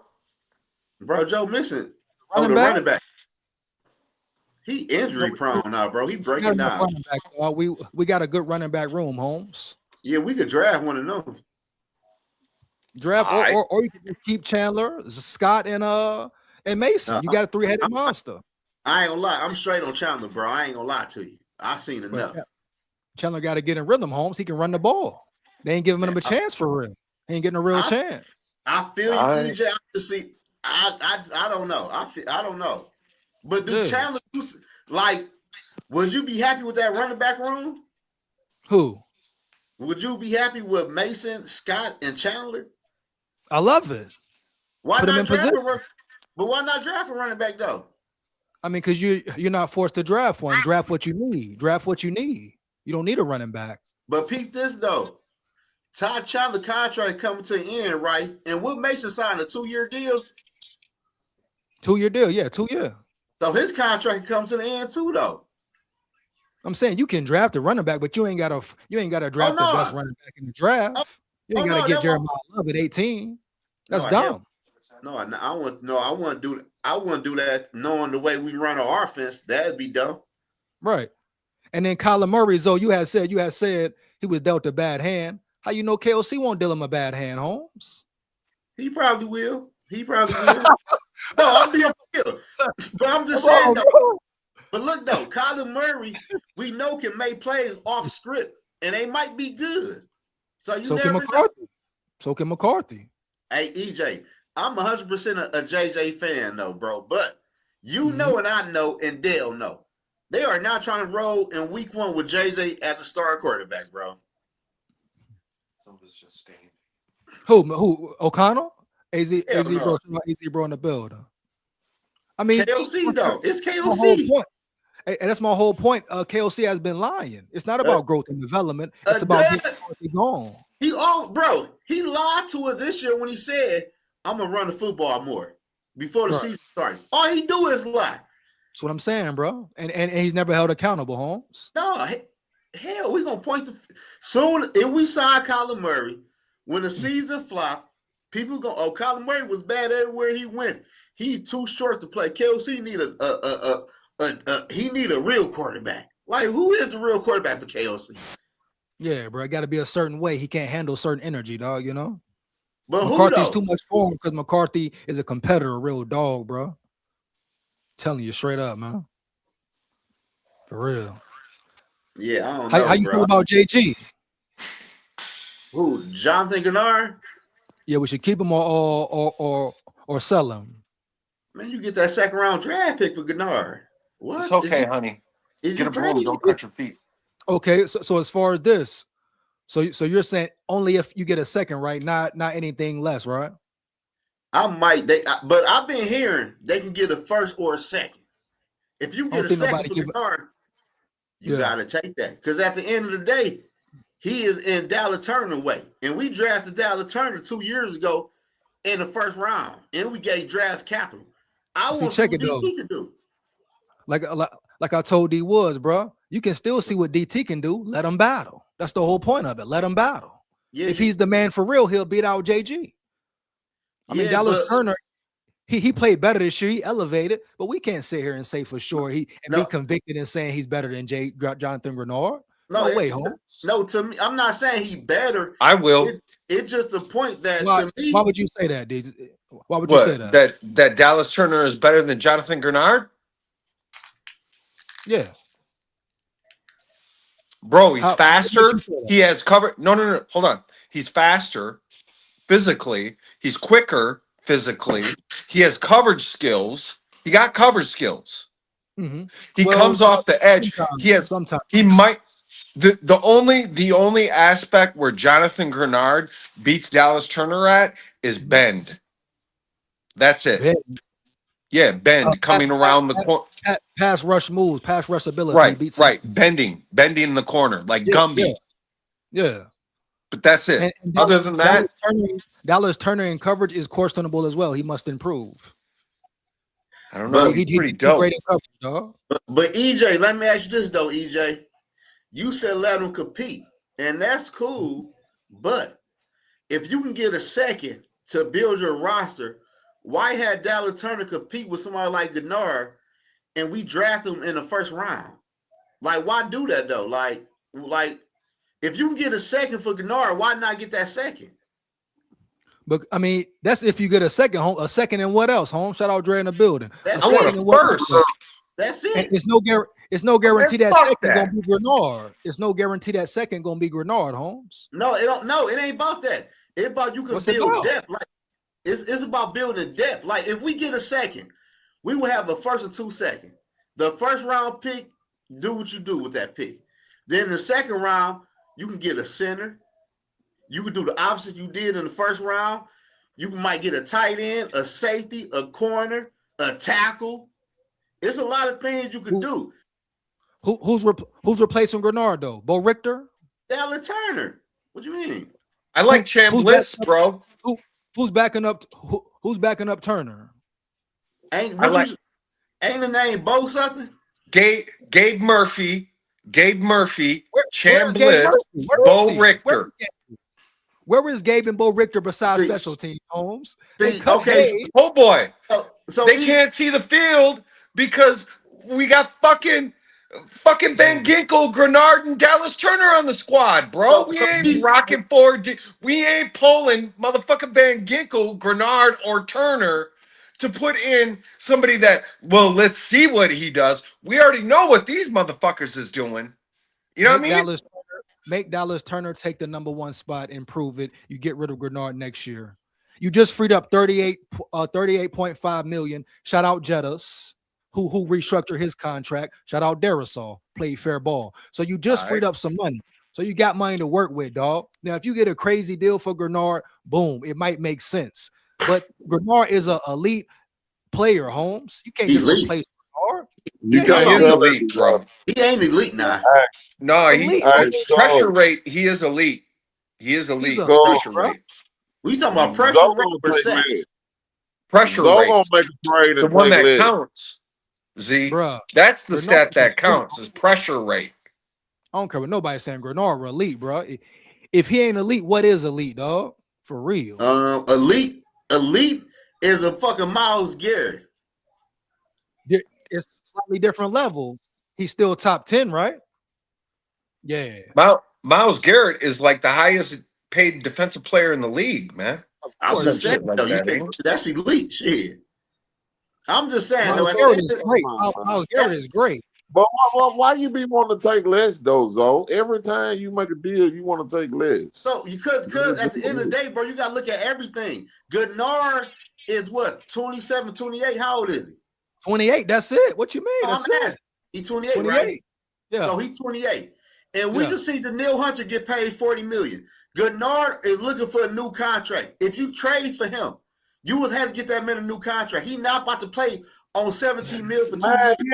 He should know. He just like you said, his level to this shit. That man ain't know. He know Daniil Hunter, man. Oh, Michael Parsons getting paid $40. He better than him. He ain't no Michael Parsons. Michael Parsons is ass. Oh, only thing Michael Parsons is better than him at right now is pass rushing. That's it. He can't play against the run. So you're a one-trick pony. You can run right at Parsons. One damn time, I seen him whoop Darrisaw ass all damn night. That's facts, though. But come on, man, Darrisaw. I'm gonna believe it now. When I seen him just dominate a man like that, I ain't taking nothing from him. It ain't that though, EJ, bro. It's just a point that, like, if you look at Seattle, they whole defense is fucking young. Not really. They not super young. Lawrence came from the Cowboys. How old is he? Hold on. Got help, but look at the other.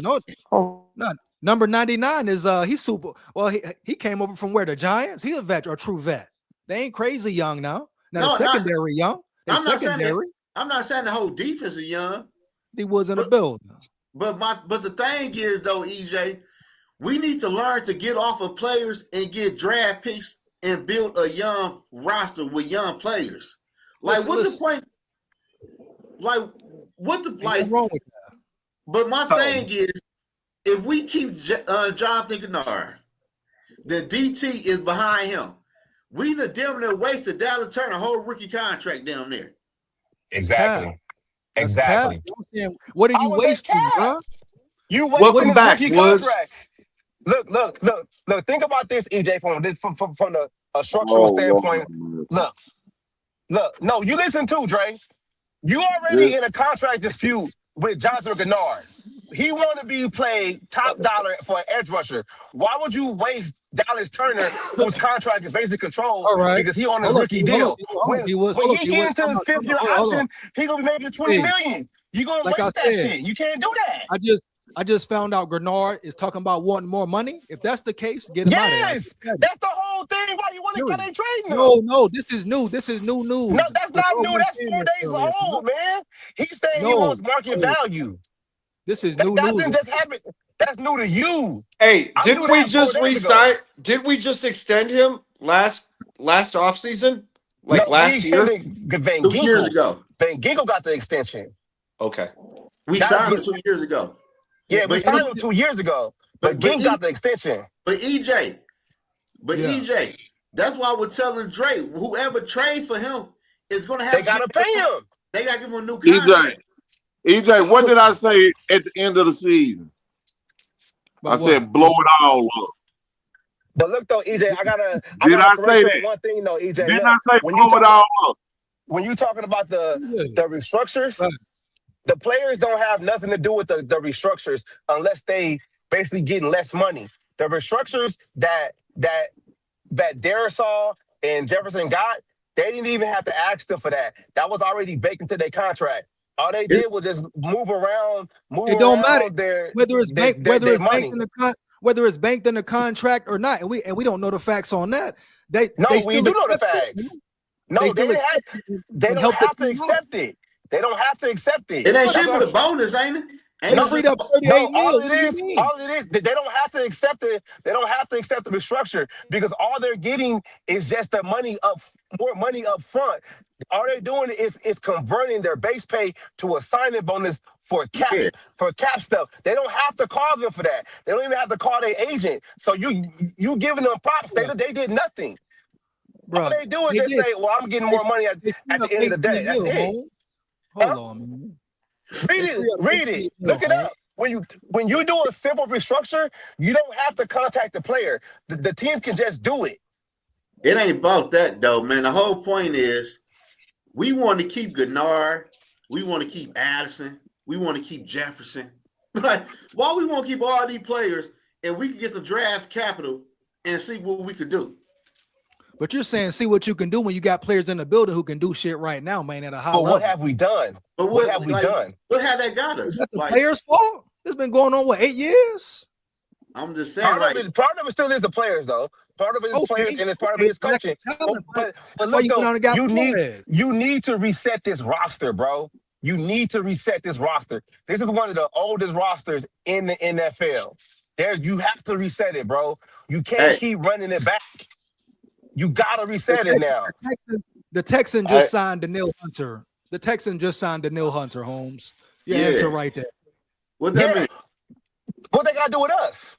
How old is Daniil Hunter? How old is Daniil Hunter? Playoffs every year. We not. And a smile, motherfuckers. How old is they defense? They depth is better than ours. Yeah, and they was one of the best defenses in the league. Daniil is over 30 years old now. He is. My point exactly, bro. So some players you keep because they like that, Holmes. Period. But Gennard ain't like period, that. Bro, so EJ, let me ask you a question. Come on, man. Y'all trying to cap on Jetta's restructure like he ain't helped the team out? He didn't do nothing, bro. It ain't shit for the bonus. Hold on, bro. He didn't do nothing. The team just did it itself. It's a bigger bonus the player gets. That's all it is. They just if you making 20 million, and that's your base salary, they just gonna say, oh, we're gonna take 18 of that, whatever it is, and put that towards a bonus, and that's it. The player does nothing. That's the team doing that. Because it's already baked in.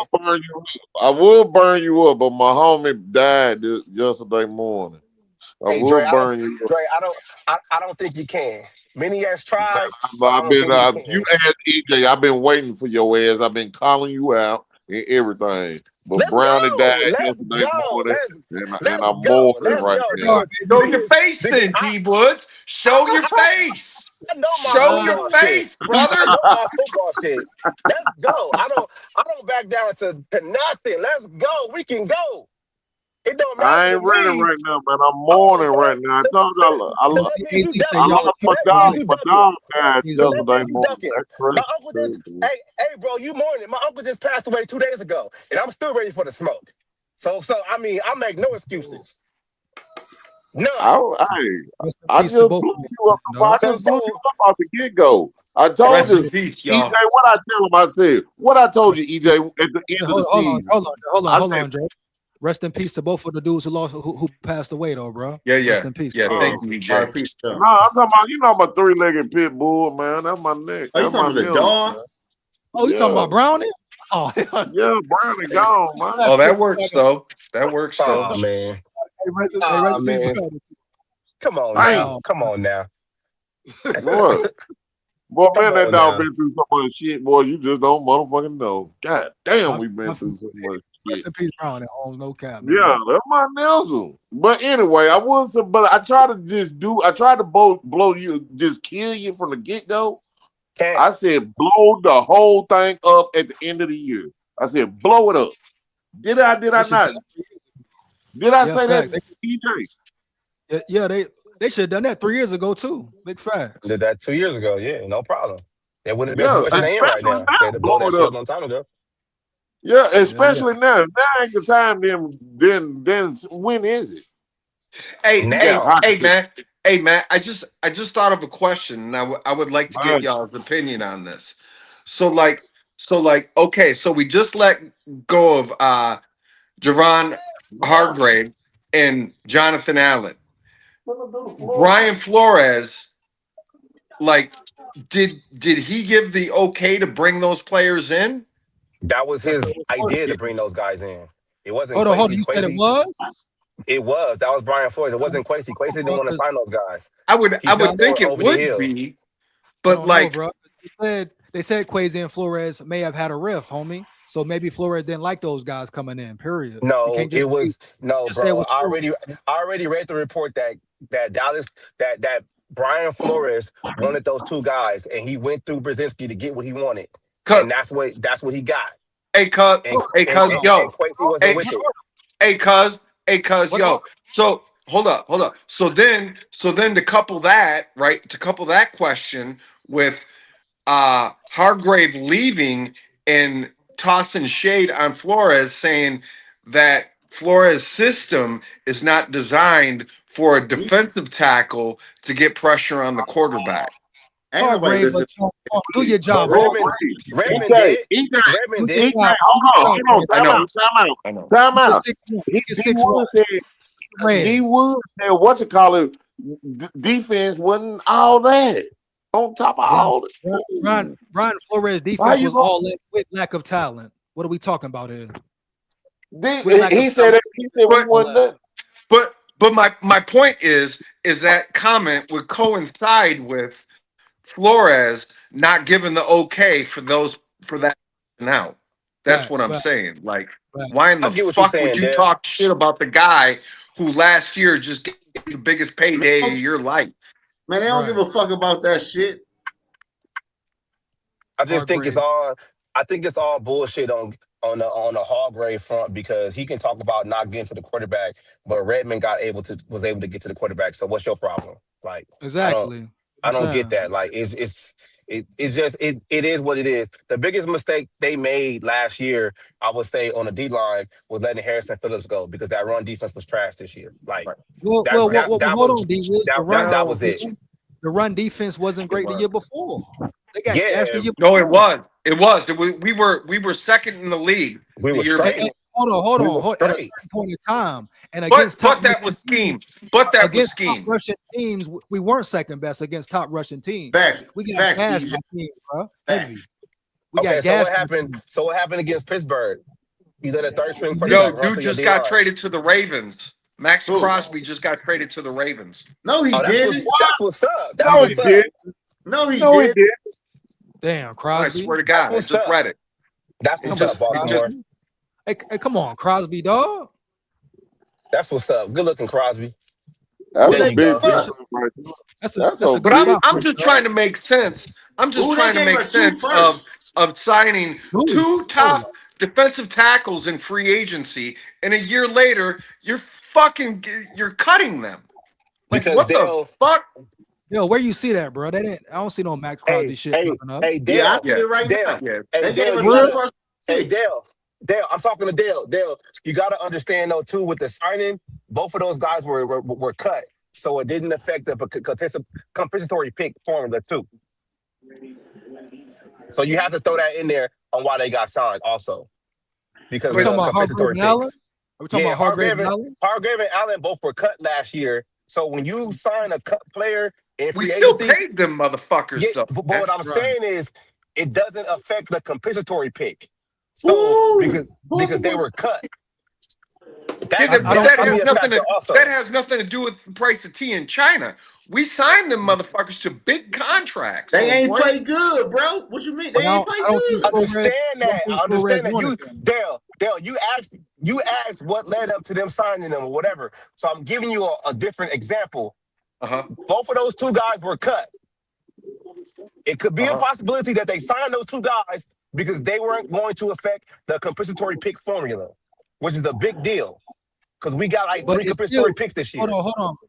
Hold on, but they still spent money though and put themselves in a tight spot with the cap, bro. But You it can't ignore doesn't. But when a player gets when a player gets cut, and you sign that player, it does not affect the compensatory pick formula. Therefore, you still get compensatory picks the next year because it does not affect it. Just like how But we're we not got a talking about compensatory picks. pick. We're not talking about. No, you're not not talking about picks, understanding D-Wood. what I'm saying, EJ. You're not understanding what I'm saying.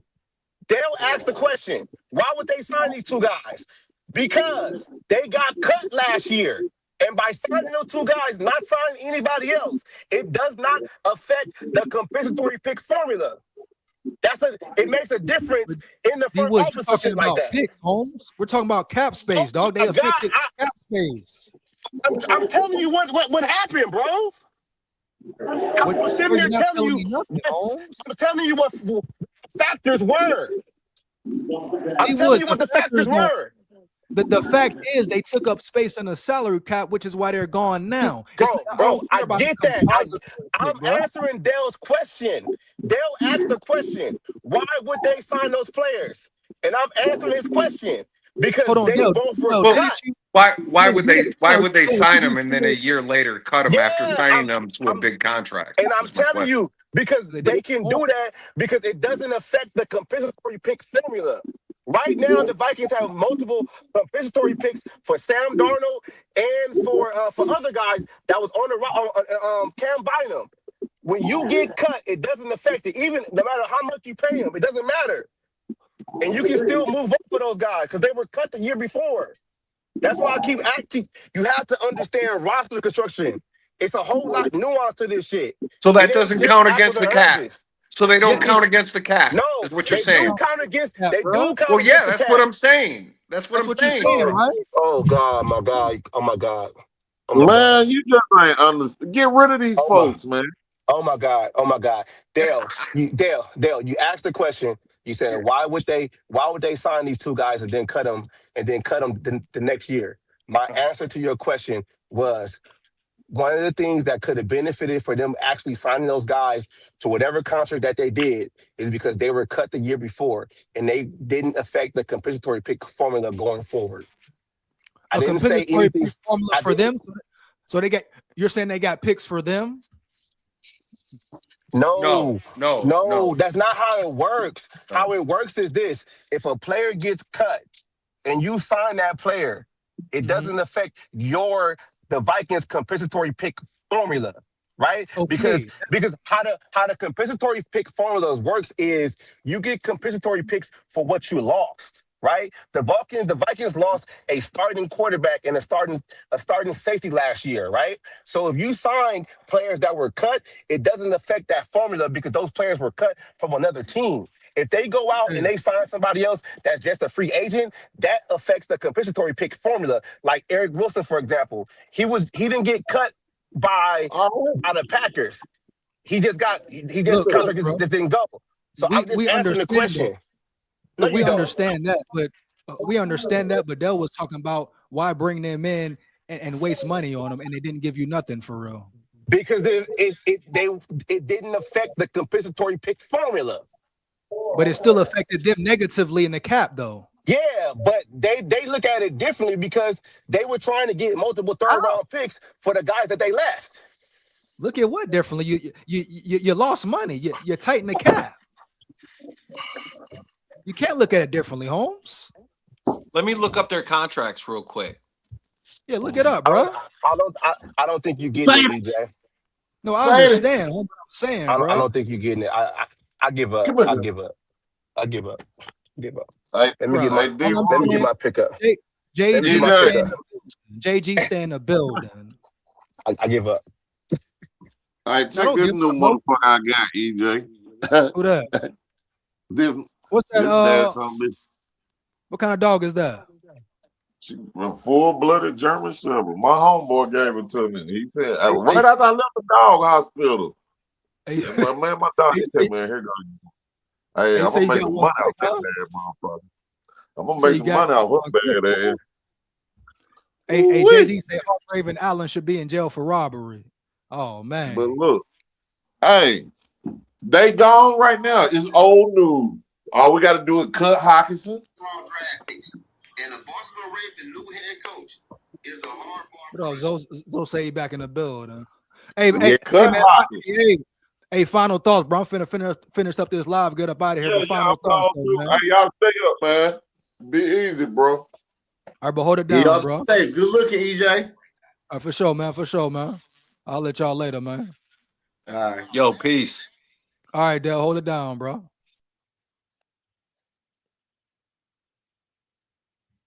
Hey, shout out all them boys in the building, man. Heavy. You know, shout out Zod, Woods, Dre, Dale, SKOL Vikes, man. Now we at the last segment of the show. I may turn up a little bit, I may not, man, but KOC, I gotta talk to you, Holmes, directly, Holmes, you know. Message from me to you, my dog, me to you. Now, this is going on year 5, Holmes, right? Yeah, year 5 of the regime and all that. You've had a lot of good regular seasons. Matter of fact, I shouldn't say a lot. You've had 2 real good regular seasons, KOC, right? When you came in, you promised culture, you promised new energy, and you did that to a certain extent. I give you that. You brung, so to say, a different mentality, but it shouldn't have been fucking hard because Mike Zimmer, it was pure toxicity in the building when you arrived. You and Quasi, Holmes. So you really had an easier job than people thought. Really, Quasi had the harder job, Holmes, because they were in cap space hell when he came in, heavy. You had to build a roster that already had major talent. You had to develop a roster that had major talent on the offensive side of the ball as well. But let's leave that. I think when Quasi was fired, you should have got fired. But I'll digress. Let's move on to it, Holmes. Heavy. Now you are the head coach of the damn Minnesota Vikings, Holmes. You've been lying for years. You had everybody fooled, man. I once called you a great leader of men. I once called you a great leader of men. And you done proved everybody wrong, dog. Heavy. But motherfuckers got to take it on the chin. But you've been lying this whole time, KOC, and we finally see the real you. This offseason, it came out for sure. It's obvious who's protected in this situation, Holmes. Heavy. It's obvious who's being coddled. JJ McCarthy's the one who's being neglected and has been being neglected since he was drafted, dog. No cap. You're the one who always gets saved, Holmes, even from your first year heavy. Everybody talk about Kirk Cousins and he's horrible, piss poor. All I gotta say is 4th and 8. But what about the play call he got from you as well? Yeah, what about that piss poor play call he received from you as well, Holmes? Heavy. You've been fucking up since your first year. In all actuality, reality. You've been showing you can't handle big time, big pressure moments since your first year, since the Giants game. And I see why everybody called it a fluke, because they done figured your ass out. You got up on the podium this year. You lied on your quarterback, threw shade on your quarterback. At the end of the day, you said you wanted to make it a competition. You go to the combine. You sit up there on the couch with Paul Allen looking like a big hippopotamus up there with his microphone in his damn hand, asking you simple questions. Then you got Pete Belichick up there. Yes, sir, master. Yes, sir, boss. We got to be kind and polite to KOC. I mean, let's be real. That's why y'all waited for the Vikings media to come. So y'all didn't have to answer the real questions. Oh, yeah, because you knew they was coming. Oh, they was coming on your ass. The Kwesi McCarthy questions, all that. Tatum Everett, her big fine ass, she tried to throw some tough questions in there, but all you and Rob did was run from them. But you sat up there and lied to us, Holmes, heavy. You said you wanted a real competitive room for McCarthy to make him better, to help him grow. You said it's about growth and development, and the whole time you've been trying to ship him out. The whole time you've been trying to ship him out. You don't appreciate his talent. You don't appreciate who he is as a quarterback. And if I'm being honest, you probably don't even deserve him, man. Period. To even stamp it and put your name on him and say you helped develop him. Huh, homie? And you drafted him at number 10? You was the main influence for drafting him, I'm sure. Oh, now we going to evade it? We going to run from it, Holmes? They've been calling you a QB whisperer, an offensive mastermind since you came in the damn building, homie. Off rip. They've been catering to you. The NFL been catering to you. The Wilfs, your buddy, pals, good old boys. Huh? Them boys on ESPN, all them shows you run up there around yonder and sit on their couch and sit on their show. They don't say nothing bad about you. You've been protected since day one. You punk chomp, huh? You talk all this big hype, bro, every year. How you feel good about this team? This team is ready to win. You said you're going to run the ball last year and you lied to us again. You put McCarthy in a horrible situation. You are the Kirk Cousins of the head coach position. You commit highway robbery, Holmes, just like Kirk Cousins, Jack. And you know what the main thing is with you, KOC? You really piss me off, dog, because you sit there and try to talk so properly. You get on your podium, say the right thing, smile, get in people's faces, got the fans fooled. Very similar to how Kirk Cousins had him wrapped around his finger, huh? Yeah, bitch, yeah. Huh? You get up there and you promise this, homie, promise that. Hey, I peep game on you. Josh Metellus don't really rock with you. He looked at you up and down. You didn't peep that, bro? Heavy. I saw how Brian Flores was looking at you, looking up at the clock on the sidelines, Holmes. Heavy. Oh, yeah, I saw everything. So people really getting fed up with you. You hear me? Heavy. The fan base is getting fed up with you too, dog. Oh, now, of course, it's the Minnesota Vikings way. It's going to be people who rock with you just cuz, ride your nuts just cuz, homie, because of your nice haircut, because of your pretty smile, the way you talk, the way you trick the people. You're a glib speaker. Oh, yeah, they're going to rock with you just cuz, homie. It's the Vikings way. Period. But even they know deep down, just like they knew deep down about Kirk Holmes, you ain't shit.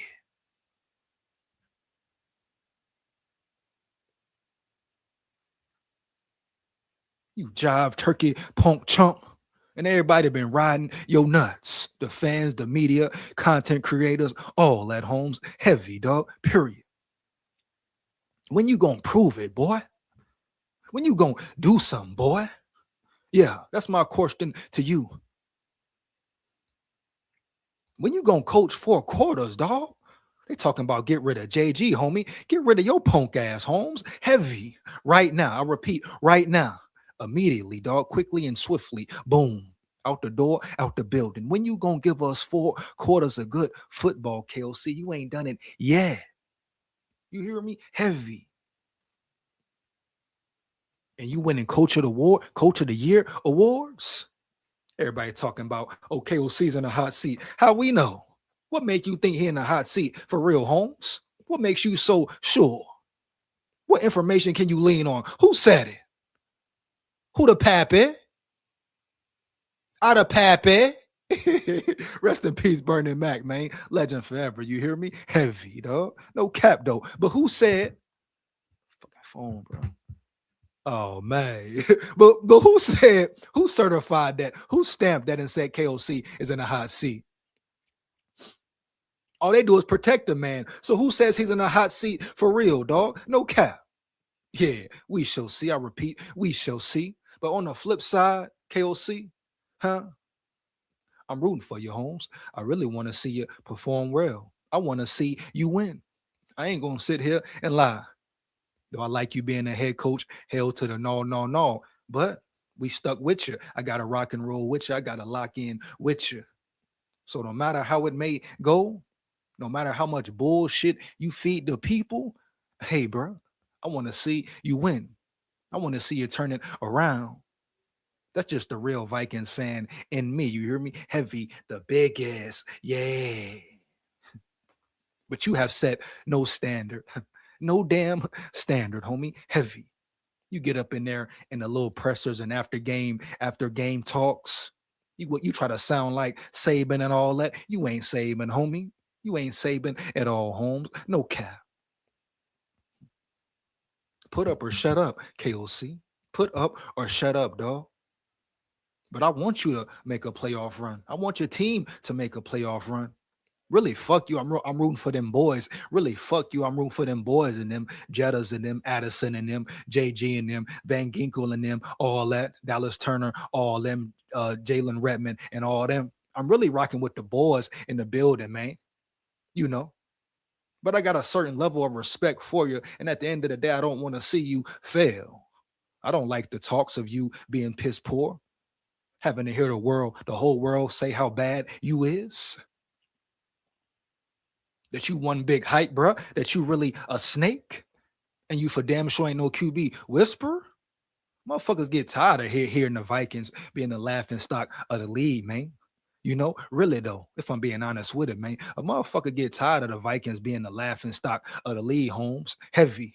And you can go every generation, no hesitation, baby, no cap. You hear me? Heavy. Any generation you want to name. Motherfuckers just tired of the bullshit that's been going on in many. You come in here talking about you going to make history. The Wills talking about multiple Super Bowls. Multiple Super Bowls. Huh? I want to see you win, Holmes. I really want to see you win, homie. Go prove it, KOC. Get your head out of your ass. You got to drop. You got to give up your play calling duties. Give them up, man. Right? Delegate them to someone else quickly and swiftly. Do it. Is it about you being in your ego, KOC, once again, another year? Or is it about the betterment of your team? Putting these boys in the best position to win.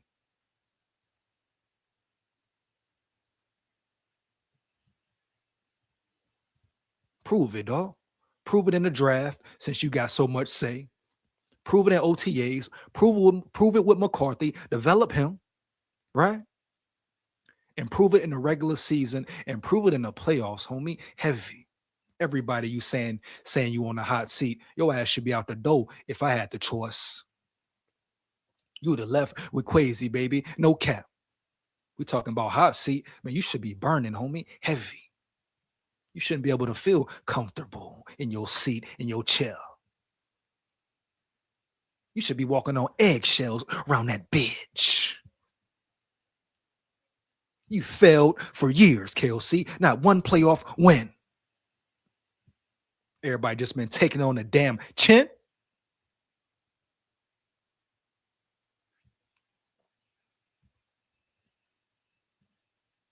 You kidding me, dog? Lock in, Holmes. Lock in for once. Huh? Develop your quarterback. Do right by him, dog. All that shit you talked about McCarthy, bigging him up. First chance you get, you turn your back on him, chump. You put in years with Kirk, though, a year with Sam. Shit, Joshua Dobbs, even Jaron Hall, even. But you fed up with McCarthy already? Y'all looking around the league for different answers and shit. Kyler Murray, Mac Jones, Geno Smith, Daniel Jones. You got a star right there. I said it the whole season. You got an elite star, elite quarterback right there. Man, arm power is through the roof. What you can't coach, KOC? Size, speed, arm power, all that. Yeah. But what can you do with it? Develop it. You played in the NFL. You played real ball. And you can't fix his footwork, homie. You can't fix his throwing technique, homie. You can't make him understand or help him understand when to put more touch on the ball, when to take some heat off the ball. You can't do that, you fake-ass mastermind. You fake-ass leader of men. Got people fooled in the locker room with them trumped up speeches. Yeah, bitch, yeah. You can fool them, huh? But you can't fool me heavy. And I believed in you, man. 1,000%. Oh, yeah, I was caught up in it too. Oh, they come in here talking about culture, talking about this, talking about that. Now, don't get me wrong. I would love to have Harbaugh instead of you, period. But I even found myself questioning at one point in time. Or maybe they need this young guy in the building. He's bringing a different culture, change the scenario, change the scene. Shit, talking about McVay, huh? McVay, shit. McVay tree looking bad as hell. We're talking about McDonald now. You hear me? Heavy. Yes, the McDonald tree talk now, KOC. Not you, not McVay, not LaFleur, nobody. So I would call that tree suspect as a motherfucker around yonder at this point in time. Bitch, yeah, heavy. SKOL VIKES. Huh? You up here playing, Holmes? You got asses in the seats, people spending money on merchandise and shit like that, food at the stadiums, the games, buying jerseys, homie, filling up the seats, homie, watching y'all on TV, bruh. You sit up there and lie? Do right by 9, homie. I repeat, do right by 9. I'll at you later, KOC. Wish you the best, Holmes. Heavy. Lock in. Yeah. Finna get up out of here, man. Appreciate my big dogs, my Levy dogs. Shout out to everybody in the chat. You know, shout out D Woods, Dre, Dale, Zoe coming through. You know, chopping it up. Heavy. Max Crosby traded to the Ravens. All good. Shout out to Max Crosby. He gonna fit that scheme well. EJ, I believe JJM demands a trade if we bring in vet like Murray. If he do, I don't care. Let him go. He's been on the verge of demanding a trade already, Daniel. Heavy, early, dog. No cap. Would you blame him? Would you blame him, bro? Thing about McCarthy, though, one thing I never questioned Daniel, even him coming in, I questioned him in certain areas as far as accuracy, arm talent, all that. Which the first game I saw him play changed my whole atmosphere as far as his arm talent and his arm power. It's crazy. Like I've been saying, bro, he's made some throws. He made throws last year that only certain quarterbacks in the league can make. Maybe 7 of them, period. Maybe 7, if that.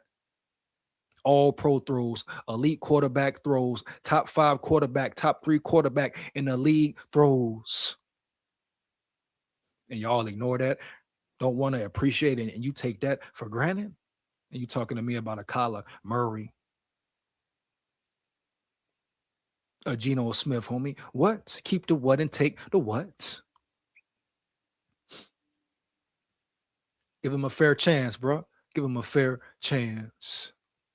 Let's go JJM to the Rams with the real guru like McVay, and we'll watch them beat every year for Super Bowl after Super Bowl. We see a playoff. Hey, shout out Daniel in the building, man. I coursed in the McVay tree. I repeat, I coursed in the McVay tree. But I'm taking Sean McVay over KOC any day. I repeat, I'm taking Sean McVay over KOC any damn day. Once again, I'm out of here, Holmes. Much appreciated to my subscribers, my supporters, my big dogs. I'll holler at y'all on the next one, right?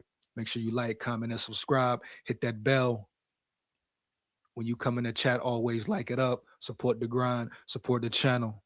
You know what it is. Big SKOL here. SKOL Vikes win, lose, or draw. But we come to win. SKOL Vikes. Down at Levy. We going fishing at the Levy. Believe that.